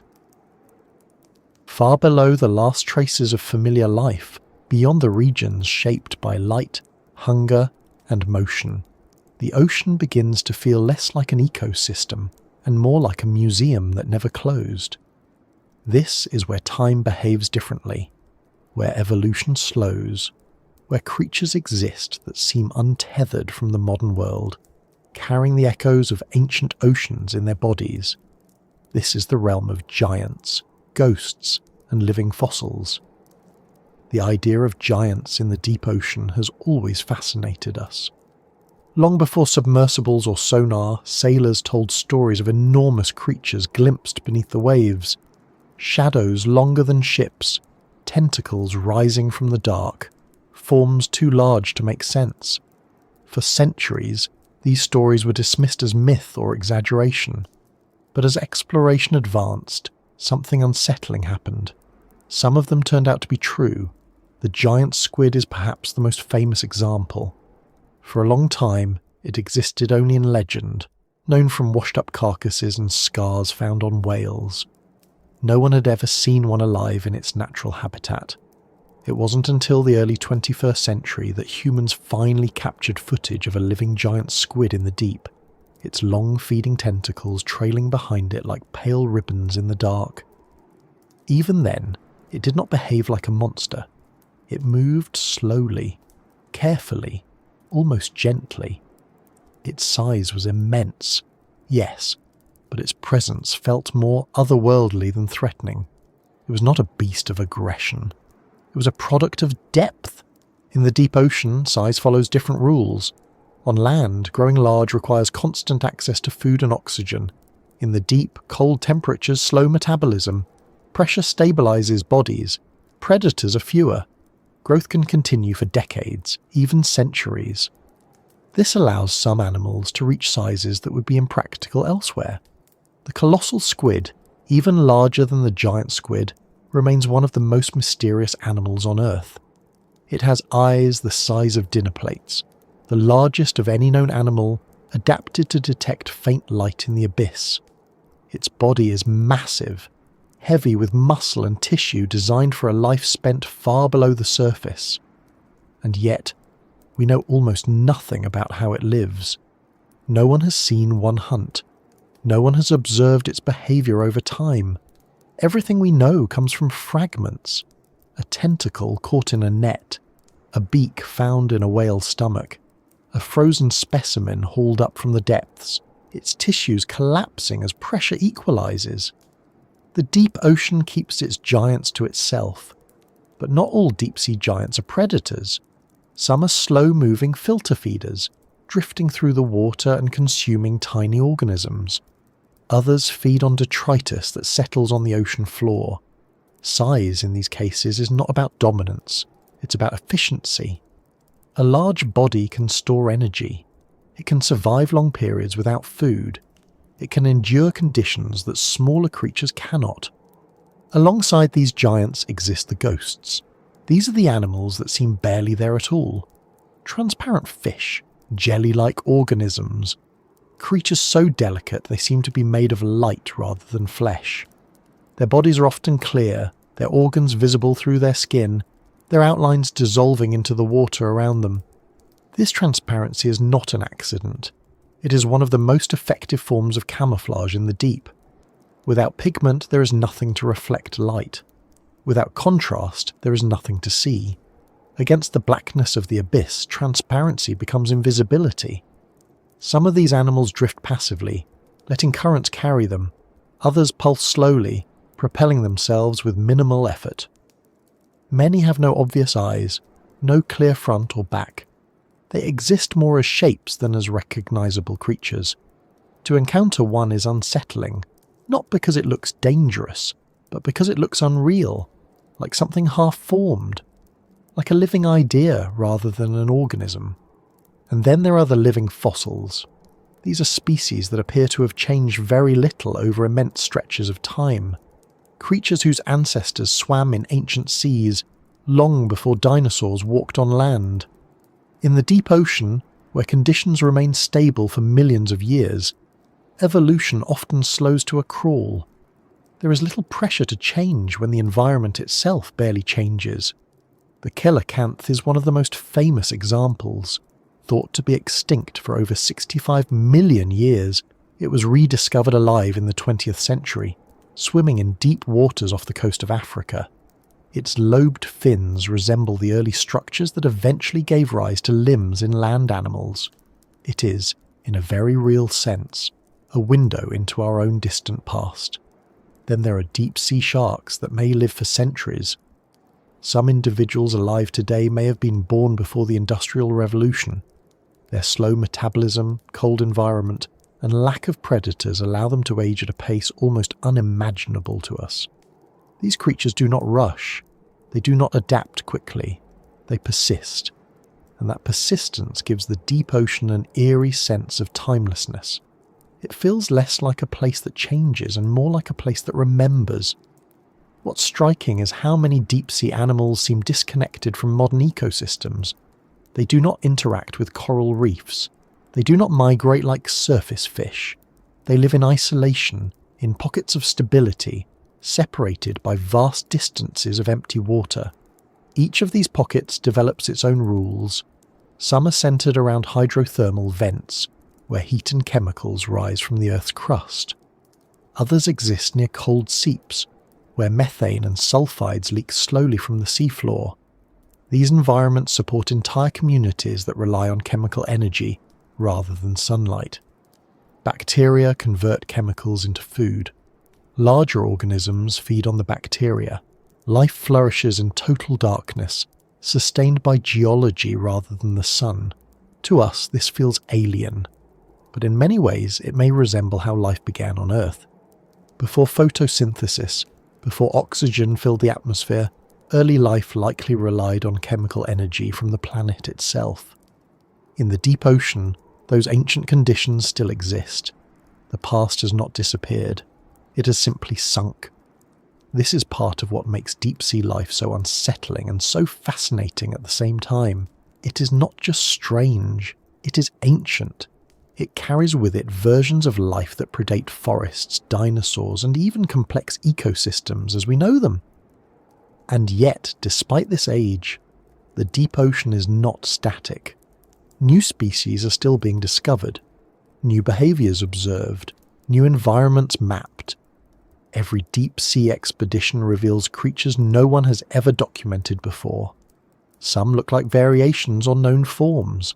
Others defy classification entirely. The deeper we go, the more the line between familiar and alien blurs. A fish with a transparent head, a squid with eyes on stalks, a worm that eats bone, a crustacean that glows blue in the dark.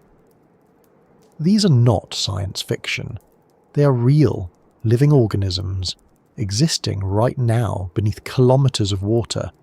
And perhaps the most unsettling realization is this: the deep ocean is not empty.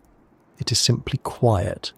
Its inhabitants do not announce themselves. They do not flourish in visible abundance. They persist, quietly, patiently, in conditions that would destroy almost anything else. They do not need us to understand them. They have survived ice ages, asteroid impacts, mass extinctions. They will likely outlast many of the changes we are now causing on the surface. In that sense, the giants, ghosts, and living fossils of the deep are reminders of something humbling. Life does not need comfort. It does not need familiarity. It does not need light. It only needs a way to endure. And as we move deeper still, the ocean reveals another truth, that even in a world defined by scarcity and silence, connection still exists. Creatures still find each other. They still reproduce. They still communicate in ways we are only beginning to understand. But those connections, like everything else down here, come at a cost. Because in the deepest parts of the ocean, finding another living thing at all can be the rarest event of a lifetime, and that scarcity has driven evolution towards some of its most extreme and unsettling solutions. That is where we go next. In the deep ocean, finding food is difficult. Finding shelter is difficult. But finding another living being of your own species can be harder than either. Distances are vast. Populations are sparse. Darkness is absolute. And yet, life continues. Which means reproduction must happen somehow, even under conditions that seem almost designed to prevent it. This is where the deep sea becomes truly strange. On the surface, mating is often a visible, energetic process. Displays, calls, colours, dances, competition. Even when it's subtle, there is usually proximity. Individuals can see each other, hear each other, locate one another with relative ease. In the deep ocean, none of that is guaranteed. Here, meeting another member of your species can be a once-in-a-lifetime event. So evolution, faced with that problem, took a very direct approach. It removed uncertainty. One of the most well-known examples is the deep-sea anglerfish. The female is large, equipped with a bioluminescent lure used to attract prey. The male, by contrast, is tiny. So small, in fact, that for a long time scientists didn't realize he existed as a separate individual. When a male anglerfish encounters a female, something extraordinary happens. He bites her, not in attack, but in attachment. His teeth latch onto her skin, and over time their tissues fuse. Blood vessels merge. His body becomes part of hers. Eventually he loses his eyes, his internal organs atrophy. He becomes little more than a reproductive appendage, sustained entirely by the female's bloodstream. When she's ready to spawn, he releases sperm directly into her body. He no longer lives as an independent organism. This is not an act of cruelty. It is an adaptation to isolation. In a world where finding a mate may never happen again, evolution ensures that once it does, the opportunity is never lost. The male gives up autonomy in exchange for certainty. It is a permanent solution to a permanent problem. To human sensibilities, this seems horrifying. But in the deep ocean, it is efficient. It removes chance from the equation. It guarantees reproduction in an environment where chance is rarely kind. And the anglerfish is not alone in this. Many deep-sea species have evolved extreme reproductive strategies that seem bizarre only because we are judging them by surface world standards. Some species are hermaphroditic, capable of producing both eggs and sperm, eliminating the need to find a partner at all. Others release massive quantities of gametes into the water, relying entirely on probability to bring them together. In some cases, individuals may never encounter another of their kind face to face. Their genetic legacy depends on currents, timing, and chance alignment in the dark. This makes reproduction less about attraction and more about survival logistics. In the deep ocean, romance as we know it does not exist. There is no courtship, no prolonged selection, no elaborate rituals designed to impress. There is only opportunity and the ability to seize it when it appears. This changes how bodies evolve. Sexual dimorphism becomes extreme. In many species, males and females look nothing alike. Females are often larger, built to carry eggs and survive long periods between meals. Males are smaller, more mobile, sometimes existing solely to find and fertilize a female. In some species, males have highly sensitive olfactory organs, capable of detecting minute chemical traces in the water. They follow these signals across vast distances, navigating a three-dimensional world guided only by scent. Imagine searching for a single drop of perfume in an ocean. That is the scale of the challenge. And yet, it works often enough for species to persist. Another strange adaptation is delayed development. Some deep-sea creatures mature extremely slowly, waiting years before becoming reproductively active. Others may reproduce only once in their entire lives, investing all their energy into a single event. This is the opposite of abundance-based reproduction seen in shallow waters, where organisms produce vast numbers of offspring to ensure survival. In the deep, energy is too scarce for waste. Every reproductive event is costly. Every egg matters. Even behavior surrounding reproduction reflects this scarcity. Some species synchronize their spawning to environmental cues that are barely perceptible. Slight changes in water temperature, chemical signals drifting from distant events, the arrival of seasonal nutrient flows from above. These signals act as clocks in a world without light or time as we understand it. When the moment arrives, many individuals release their eggs and sperm simultaneously, increasing the chance of fertilization. Then the ocean returns to silence. There is something deeply impersonal about this process, and yet, in its own way, it is intimate. Life reaching out across darkness, guided by chemistry and instinct rather than sight or sound. Perhaps the most unsettling aspect of deep-sea reproduction is how little margin for error exists. On the surface, failure to reproduce is unfortunate but rarely fatal to a species. In the deep, population densities are so low that missed opportunities can echo for generations. One failed reproductive cycle can mean the loss of an entire lineage in a particular region. This pressure has shaped some of the most extreme biological strategies known. In some species, juveniles are born already capable of reproduction, skipping stages of development entirely. In others, individuals can store sperm for extended periods, waiting until conditions are right. Some species may even reproduce asexually under certain conditions, ensuring survival when mates are absent. Every solution reflects the same underlying truth. In the deep ocean, reproduction is not about choice, it is about necessity, and this necessity gives rise to forms of life that challenge our assumptions about individuality, identity, and even what it means to be an organism. Is the male anglerfish still an individual once he is fused with the female? Is a colony of genetically identical organisms one being or many? When reproduction depends on chemical cues drifting through water, where does intention end and environment begin? These are questions the deep ocean forces us to confront. It also reveals something uncomfortable about our own perspective. We tend to associate complexity with intelligence, beauty with symmetry, and normality with familiarity. But the deep ocean shows us that survival does not care about our definitions. It rewards whatever works, and sometimes what works looks alien, unsettling, or even grotesque to us. Yet despite all this strangeness, reproduction in the deep ocean is not chaotic. It is finely tuned, balanced, quietly successful. Species persist, lineages continue. Life in all its odd forms finds a way to carry on, and as strange as these adaptations are, they're only part of the story. Because reproduction is not the only challenge in the deep.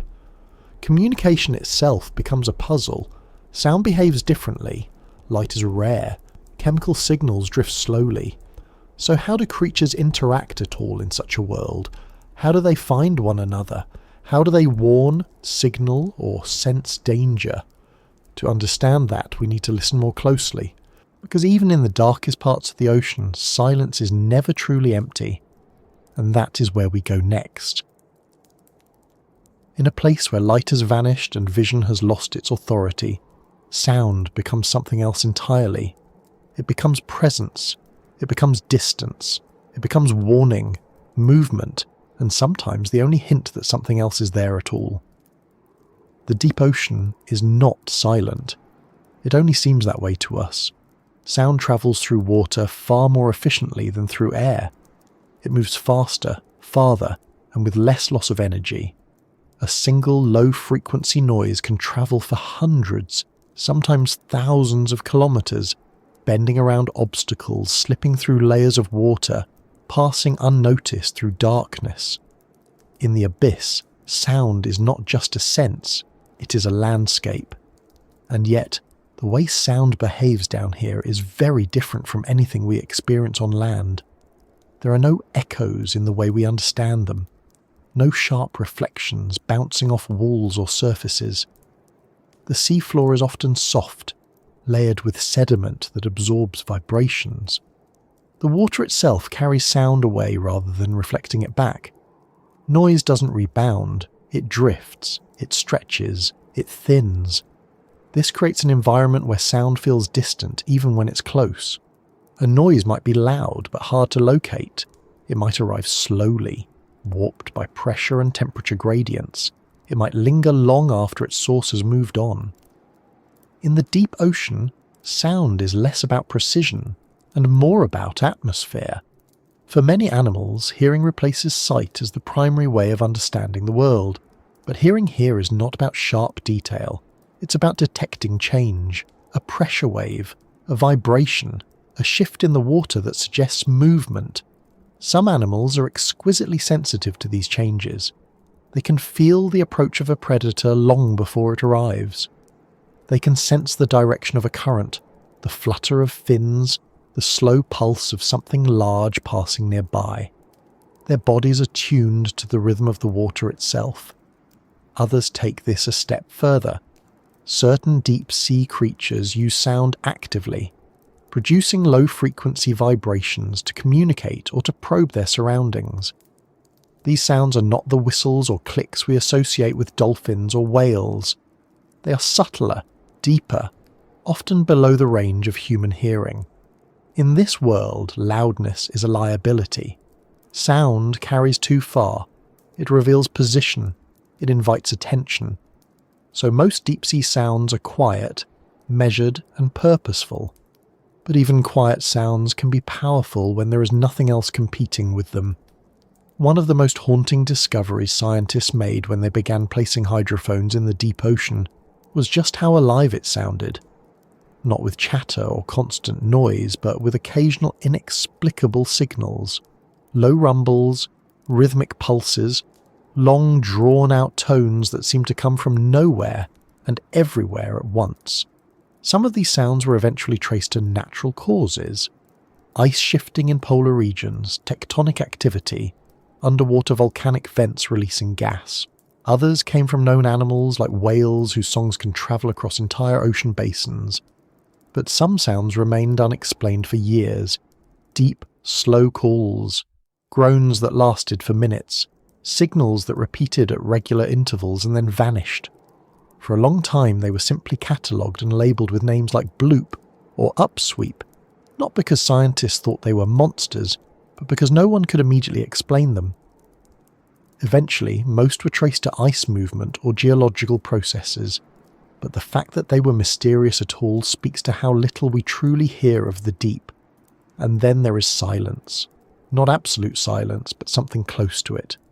Long stretches where nothing registers. No movement, no vibrations, no signals, just water, pressure, and stillness. This silence has weight. For creatures that rely on sound to sense their world, silence can mean safety, or it can mean danger. It might mean nothing is nearby, or it might mean something is approaching very slowly, carefully, trying not to be detected. In the deep ocean, silence is ambiguous. Some predators exploit this by moving in ways that produce almost no sound. Their bodies are soft, their movements slow. They displace water gently, minimizing disturbance. To prey, they are invisible not just visually, but acoustically. Other animals use sudden sound as a defense. A sharp noise, a vibration burst, can startle a predator long enough to escape. It's not about volume.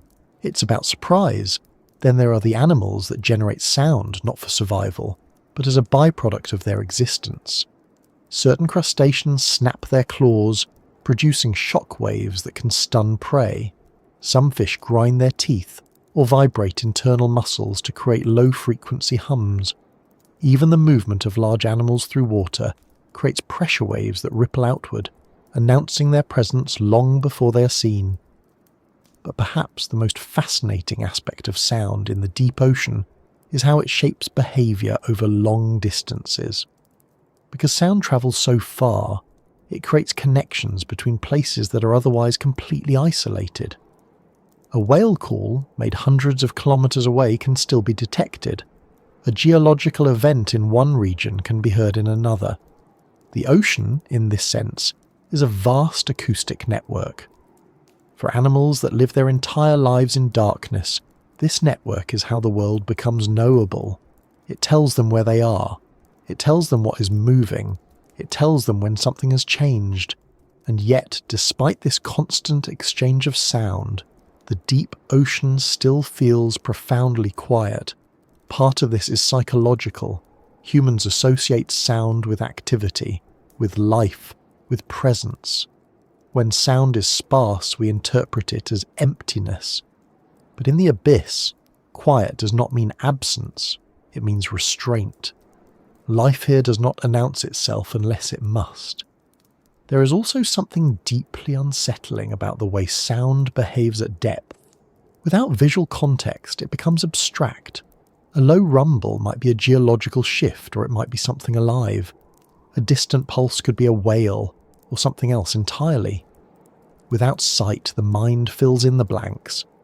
This is why early deep-sea explorers often reported a sense of unease even when nothing was visibly wrong. The environment felt watchful, not because something was watching, but because sound made presence ambiguous.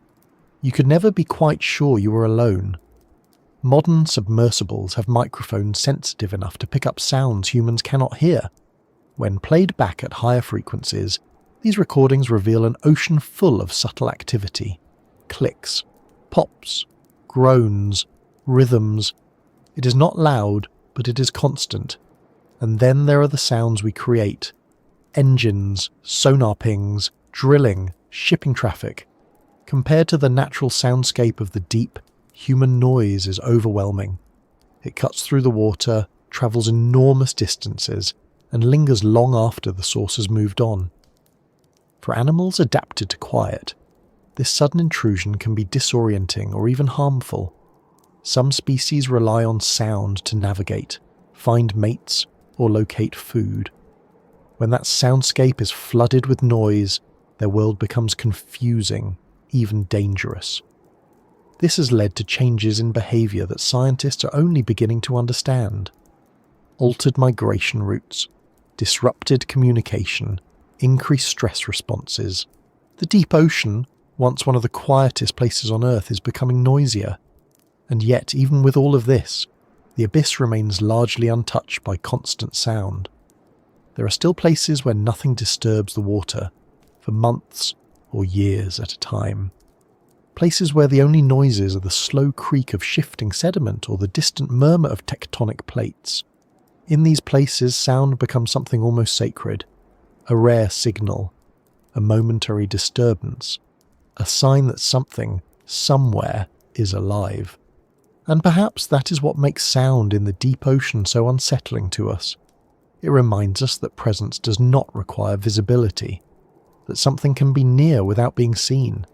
That movement does not need to be fast to be significant. In the darkness, sound becomes a kind of echo of existence itself. You may never see what made it. You may never know how far away it is. But you know, unmistakably, that you're not alone. As we move deeper still, even sound begins to thin. Pressure increases. Movement slows further. Life becomes more isolated, more specialized, more strange. And in that silence, something else begins to emerge. A feeling. A realization that the deeper you go, the more the ocean stops feeling like a place and starts feeling like a presence. And that presence, vast and indifferent, is something humans have always struggled to understand. Which brings us to the next layer of this descent. Because once sound fades, and light is long gone, the ocean begins to reveal not just how life survives, but how it shapes the way we feel when we encounter it. And that feeling is something we recognize immediately, even if we can't explain it. It is unease, and that is where we go next. There comes a point, when descending into the deep, where the question is no longer what lives here, but how it feels to be here at all. Not intellectually, not scientifically, but emotionally, viscerally. The moment when the deep ocean stops being an abstract concept and becomes a presence you're aware of, even through layers of steel, glass, and technology. This is the point where humans enter the story. For most of our history, the deep ocean existed only in imagination. Sailors sensed it beneath their hulls. Fishermen felt it tugging on their lines. Stories formed around what might live below, shaped by fear, superstition, and the limits of human understanding. But direct contact was impossible. The pressure alone made sure of that. It wasn't until the 20th century that humans truly began to descend into the deep, enclosed in submersibles built to withstand forces that would crush a human body instantly. And when they did, something unexpected happened. They didn't just observe the deep ocean, they felt it. Even experienced scientists, trained engineers, and veteran explorers describe a shift when they pass a certain depth, a subtle, psychological change. The light fades, the outside world disappears, and the sense of scale begins to dissolve. The ocean no longer feels like water. It feels like space, a vast silent expanse pressing in from all sides. Inside a submersible, the world shrinks to a small sphere of metal and glass. Outside, there is only blackness, no horizon, no reference points, no sense of up or down. Just darkness, broken occasionally by a flash of bioluminescence or the reflection of the vehicle's lights off drifting particles. It's in this environment that people often realise how unprepared the human mind is for true isolation. On land, even in remote places, there is sky. There is distance. There is a sense of openness. In the deep ocean, everything presses inward. The water above, the water below, the weight of it all. The knowledge that if something goes wrong, there is no rescue, no quick return, no margin for error. And yet, humans keep going back. Part of it is curiosity. Part of it is science. But part of it is something harder to define. A pull toward the unknown. A need to see what exists beyond the limits of comfort. Those who have descended into the deep often describe the same sensations. At first, there is excitement, then focus. Then, as the minutes stretch on and the darkness deepens, a quiet settles in. Not fear exactly, more like awareness. A heightened sense that you are somewhere profoundly different from anywhere else on Earth. Then the lights come on. When a submersible's lights pierce the darkness for the first time, the effect can be startling. Particles drift through the beam like snow. The water seems thick, almost tangible. And then, slowly, shapes begin to appear. A rock formation, a strange fish, a pale shape moving just beyond the edge of the light. And that is often when the discomfort begins. Because the deep ocean does not reveal itself all at once. It reveals fragments, a fin passing through the beam, a flash of reflected light, something moving just out of view. The mind, wired to recognize patterns and threats, fills in the gaps. Explorers have described the sensation of being watched, even when there is no evidence of it. Not because something is actually stalking them, but because the environment itself feels aware. The darkness seems to have depth. The space beyond the lights feels occupied, even when it isn't. This is not fear in the usual sense. It's not panic. It's unease.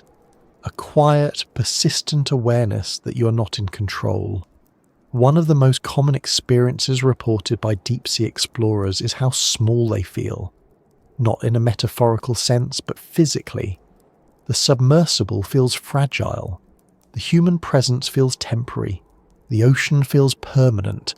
Even the sounds contribute to this feeling.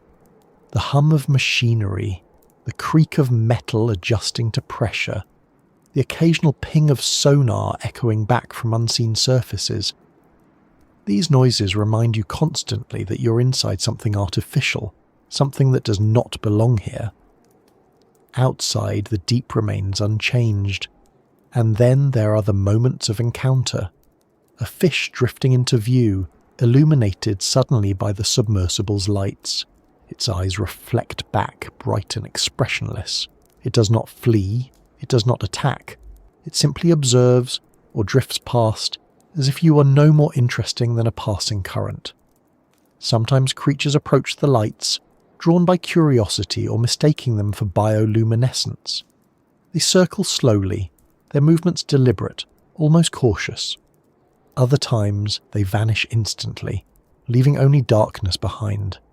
These brief encounters leave a strong impression, not because of what happens, but because of what doesn't. There is no acknowledgement, no interaction, no recognition of significance.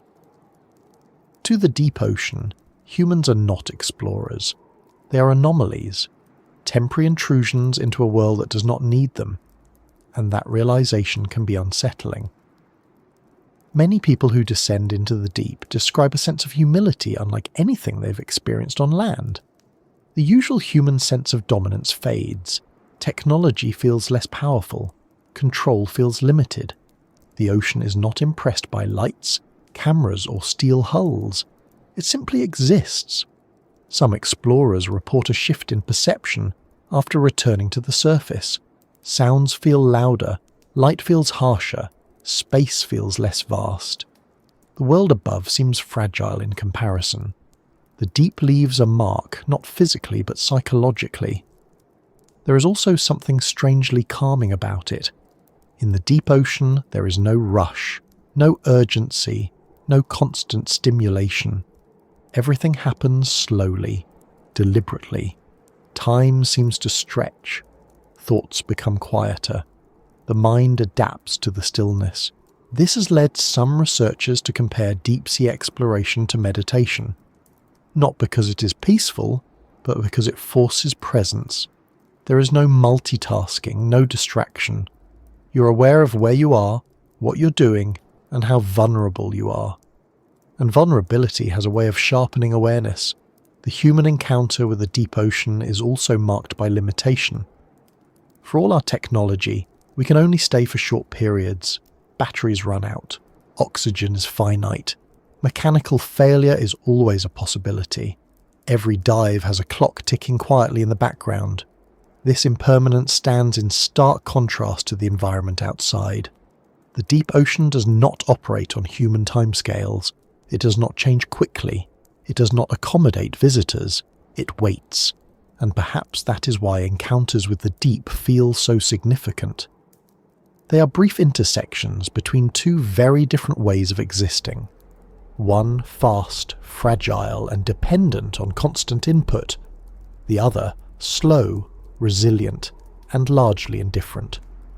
When humans return from the depths, they bring back data, images, samples, but they also bring back something less tangible, a sense that the world is larger and stranger than it appears from the surface, that life has found ways to persist in conditions we can barely comprehend, and that our place in the natural order is not as central as we often imagine. The deep ocean does not respond to us. It does not react. It does not acknowledge our presence beyond momentary disturbance. It simply continues, unchanged. That realization can be unsettling, but it can also be grounding. It reminds us that we are part of a much larger system, one that existed long before us and will likely exist long after. A system that does not revolve around human concerns or perceptions, and yet, despite this indifference, we keep returning. We send down cameras, we lower probes, we listen, we observe, we try to understand. Something about the deep ocean speaks to a part of us that is drawn to mystery, to places where answers are incomplete, to environments that challenge our assumptions about life, survival, and meaning. And as our technology improves, our encounters become more frequent, more detailed, more revealing. But they also raise new questions. What impact do we have when we visit these places? What happens when noise, light, and machinery become more common in an environment that evolved in darkness and silence? How fragile are these ecosystems really? These questions linger, unresolved. And as we move deeper into our understanding of the ocean, another realization begins to take shape, one that has less to do with biology and more to do with psychology.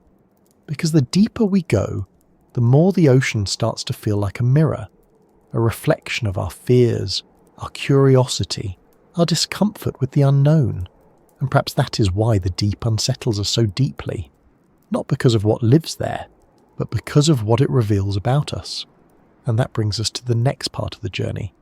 Because to understand why the deep ocean feels so disturbing, we have to look not at the creatures that live there, but at the way the human mind reacts to them. And that reaction tells a story all its own. There is something about the deep ocean that unsettles people in a way few other places do. It is not just fear of drowning or darkness or pressure. Those are surface explanations. The discomfort runs deeper than that, touching something instinctive, something that feels older than language or logic. The deep ocean feels wrong to us, not because it is dangerous in the way a predator is dangerous, but because it violates the expectations our minds have built over millions of years. Human perception evolved in a world of light, air, and solid ground. We understand space in terms of horizons and landmarks. We orient ourselves using gravity, sight, and sound. We expect the world to behave in certain ways. Up is up, down is down, light comes from above, objects have clear edges, movement follows predictable paths. The deep ocean breaks all of those assumptions at once. There is no sky, no ground you can walk on, no stable sense of direction. Light does not behave normally. Sound moves in unfamiliar ways. Distance becomes impossible to judge. Shapes appear and vanish without warning. Even gravity feels different, softened by buoyancy and pressure. The brain does not like this. When sensory information doesn't match expectations, the brain fills in the gaps. It looks for meaning, patterns, threats. This is a survival instinct.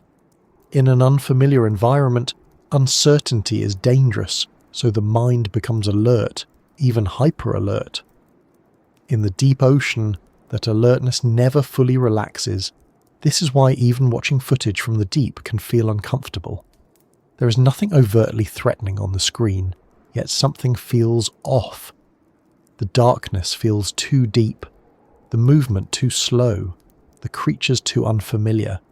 The mind searches for reference points and finds none, and when the brain cannot categorize what it sees, it often labels it as dangerous.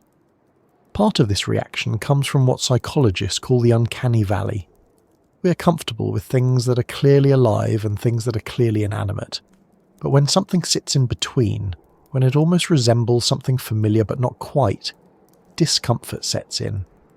Deep-sea creatures live permanently in that in-between space. They have eyes, but not like ours. They have mouths, but not where we expect them. They move, but not with the rhythm we recognize. Their bodies suggest intention, but their behavior feels alien. The brain tries to interpret them using familiar rules and fails. That failure creates unease. There is also the issue of scale. In the deep ocean, size becomes ambiguous. A creature can appear small until it drifts closer and reveals itself to be massive. Or it can seem large until perspective shifts and it disappears into the darkness. Without visual cues, the brain cannot accurately judge distance or scale. This uncertainty is deeply unsettling. Humans rely on scale to assess risk. We want to know whether something is near or far, big or small, moving toward us or away. The deep ocean denies us that clarity. And then there is the darkness itself. Darkness on land is temporary. The sun rises. Lights can be turned on. In the deep ocean, darkness is permanent. It is not the absence of light. It is the default state of the environment. Psychologically, darkness removes control. You cannot see threats coming. You cannot scan your surroundings. You cannot orient yourself. You are forced to rely on senses that are weaker and less reliable. This creates a subtle but powerful stress response. Even when sitting safely on land, watching footage of the deep ocean, the brain responds as if it might be there. Heart rate changes, muscles tense slightly, attention sharpens. The mind prepares for danger that may never come. Another reason the deep feels unsettling is its indifference. On land, environments respond to us. Animals flee or fight. Weather changes. Landscapes shift. There is interaction, feedback. The deep ocean does not respond. You can shine a light into it and nothing reacts. You can make noise and receive no answer. You can move through it without leaving a trace. It does not acknowledge your presence in any meaningful way. This lack of response feels unnatural to a social species like ours. We are wired to interpret reaction as meaning. When there is no reaction, the mind fills the void with unease. There is also the matter of depth itself. Depth implies burial, submersion, being covered. These concepts are deeply rooted in human psychology. To go down is to lose air, to be trapped, to be unable to escape. Even when no real danger exists, the idea of being far below the surface triggers primal associations with suffocation and loss of control. The deep ocean embodies this fear perfectly. It is not just deep, it is endlessly deep. There is always more water above you than below, always more pressure, always more distance from safety. Even the idea of rescue becomes abstract. In space, rescue is unlikely but imaginable. In the deep ocean, it feels impossible. Distance is not just horizontal, but vertical, layered, crushing. There is no quick return. This sense of inescapability lingers in the human mind. And then there is the biological strangeness. The creatures of the deep do not behave according to familiar patterns. They do not flee in predictable ways. They do not communicate in visible or audible signals we understand. Their bodies do not conform to shapes we associate with health or normality. They exist on a different evolutionary trajectory, shaped by conditions that have no parallel in our daily lives. When we encounter them, even through images, the brain struggles to place them into known categories. This discomfort is amplified by the fact that many deep-sea animals appear to be watching, even when they are not. Large eyes, forward-facing sensors, reflective surfaces that catch light and appear to stare back. These features trigger an instinctive response in humans. We are highly sensitive to gaze. We interpret it as attention, intention, awareness. When a deep-sea creature seems to look at us, even accidentally, it creates a powerful emotional reaction. The feeling of being observed in darkness is one of the oldest fears humans carry, and yet, in most cases, the creature is not watching us at all. It may not even be capable of recognizing us as anything meaningful. The sense of being seen comes entirely from our own perception. The deep ocean also unsettles us because it resists mastery. We can climb mountains, cross deserts, fly through the air, build cities. But the deep ocean remains largely inaccessible. We cannot live there. We cannot stay long. We cannot control it. Even our most advanced technology allows only brief visits, tightly regulated by physics and engineering. A single failure at depth is often fatal. There is no margin for error. This lack of dominance is rare in the modern world. Most environments on Earth have been mapped, modified, or managed in some way. The deep ocean has not. It remains vast, largely unexplored, and indifferent to human presence. That realization challenges a core assumption many people carry without realizing it, that the world is knowable, understandable, and ultimately controllable. The deep ocean quietly proves otherwise. It is also worth noting that much of our fear comes not from what the deep is, but from what it represents. It represents the unknown. It represents limits. It represents the idea that there are places where our senses, our tools, and our understanding simply do not apply. And humans have always struggled with that idea. We are a species that seeks patterns, explanations, narratives. We like beginnings and endings, causes and effects. The deep ocean offers none of these in a clear form. It exists without explanation, without commentary, without concern. It does not threaten us directly. It simply does not care. And that perhaps is what makes it feel so unsettling. Not that something might be watching us, but that nothing is. The deep ocean does not notice us. It does not respond to us. It does not adapt to us. It existed long before we did and will continue long after we are gone. When we confront that reality, even indirectly, it can make us feel small in a way that is difficult to articulate. Yet, for some, this realization is not frightening. It is calming. There is a strange comfort in knowing that not everything revolves around human concerns, that there are places untouched by our noise, our urgency, our constant need for meaning. Places where existence continues quietly, patiently, without commentary. The deep ocean is one of those places. It reminds us that mystery still exists, that not everything needs to be understood or conquered, that some things simply are. And in a world increasingly defined by control and certainty, that can feel both unsettling and oddly reassuring.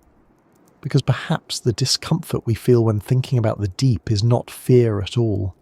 Perhaps it is humility. And with that realization, we begin to approach the final layer of this descent. Not a place in the ocean, but a question. What does the deep ultimately represent to us? Why, even after all we have learned, does it continue to linger in our imagination? And what does our fascination with it say about the way we see ourselves? That is where this journey leads next. There's a quiet realization that settles in once you've spent enough time thinking about the deep ocean. It doesn't arrive all at once. It forms slowly, almost imperceptibly, as pieces begin to connect. The darkness, the pressure, the strange life forms, the silence, the vastness, the way it all exists without concern for observation or understanding. And then it becomes clear. The deep ocean does not exist for us. It never has. Long before humans looked out at the sea and wondered what lay beneath its surface, the deep was already there, silent, cold, patient. Life had already adapted to its rules, shaped by forces that had nothing to do with human comfort or comprehension. Entire ecosystems had formed and stabilized in complete darkness, while the surface world changed again and again. The deep did not wait for us to arrive. It did not prepare itself to be discovered. It simply continued. There is something profoundly humbling about that. When we send cameras and submersibles down into the abyss, we often speak of exploration, as though we are uncovering something hidden. But the truth is quieter than that. We are not revealing the deep. We're only glimpsing it briefly through narrow windows before it closes around us again. The ocean does not open itself to us. It allows us to pass through, and even then, only barely. For all our technology, all our curiosity, all our ambition, we remain visitors in a world that does not need us, a world that functions perfectly well without being seen, recorded, or understood. That realization can feel unsettling at first. Humans are used to being the center of the story. We build narratives where discovery implies ownership, where understanding implies control. The deep ocean resists that framework entirely. It does not respond to attention. It does not change when observed. It does not become safer or more familiar the longer we look at it. If anything, the more we learn, the more distant it feels. And yet this distance is not empty. It is full of life, motion, and history. It holds organisms older than civilizations, ecosystems that have endured for millions of years, patterns of existence so stable they seem almost timeless. The deep ocean reminds us that life does not need to be loud or visible to be successful. It does not need complexity in the way we define it. It does not need constant growth or expansion. Sometimes survival means staying small, staying slow, staying hidden. There is a quiet dignity in that. Perhaps that is why the deep holds such power over the human imagination. It represents a form of existence that contrasts sharply with our own. We live fast, we seek attention, we measure success in visibility and impact. The deep ocean does the opposite. It persists without display, it thrives without recognition, and in doing so, it challenges some of our most deeply held assumptions. It challenges the idea that progress must be visible, that life must be busy to be meaningful, that dominance equals success. Down there, none of that applies. The creatures of the deep do not compete for attention. They do not rush. They do not waste energy. They do not build monuments or leave marks. They exist, quietly and efficiently, shaped entirely by their environment. There is something almost meditative about that. It forces us to reconsider our relationship with the unknown, to recognize that not every mystery is meant to be solved, not every space meant to be conquered. Some places exist simply to exist, and our role is not to master them, but to respect them. This is especially important now, at a time when human activity reaches nearly every corner of the planet. Forests shrink, oceans warm, noise spreads into places that were once silent. The deep ocean remains one of the last realms largely untouched, but even it is beginning to feel our presence. Sound travels farther now. Plastic sinks deeper. Mining interests look toward the seafloor. The line between exploration and intrusion grows thinner, and so the deep ocean stands as a kind of final reminder, a reminder that there are limits, that some environments are fragile precisely because they are so stable. That disruption, once introduced, may take centuries to undo. The creatures that live in the abyss cannot adapt quickly. They evolved for constancy, not change. Their world does not shift rapidly. When it does, the consequences ripple outward in ways we're only beginning to understand. This adds another layer to the feeling many people experience when thinking about the deep. It is not just fear, not just awe, but responsibility. To know that such a place exists, and to know that our actions can affect it, changes the way we see both the ocean and ourselves. And yet, for all this weight, there is also something strangely comforting about the deep. It reminds us that the world is bigger than our worries, that there are systems operating on timescales far beyond human concern, that life can persist in forms we never imagined, in places we can barely reach. In a strange way, the deep ocean offers perspective. When you imagine that vast darkness, stretching mile after mile beneath the surface, filled with slow-moving creatures glowing softly in the black, it becomes difficult to hold on to small anxieties. The noise of daily life fades, the urgency softens. What remains is a sense of scale, a sense that we are part of something much larger than ourselves. And maybe that is why, even though the deep ocean unsettles us, we are drawn to it, because it reminds us of something we often forget, that the world does not revolve around us, that mystery still exists, that not everything needs to be understood to be respected. The ocean watches, in its own way, not with eyes or intention, but with permanence. It holds its secrets not out of malice, but indifference. It does not care whether we fear it or admire it. It simply continues, and perhaps that is the most humbling thought of all, that long after we stop wondering about the deep, it will still be there, dark, quiet, unchanged, still watching.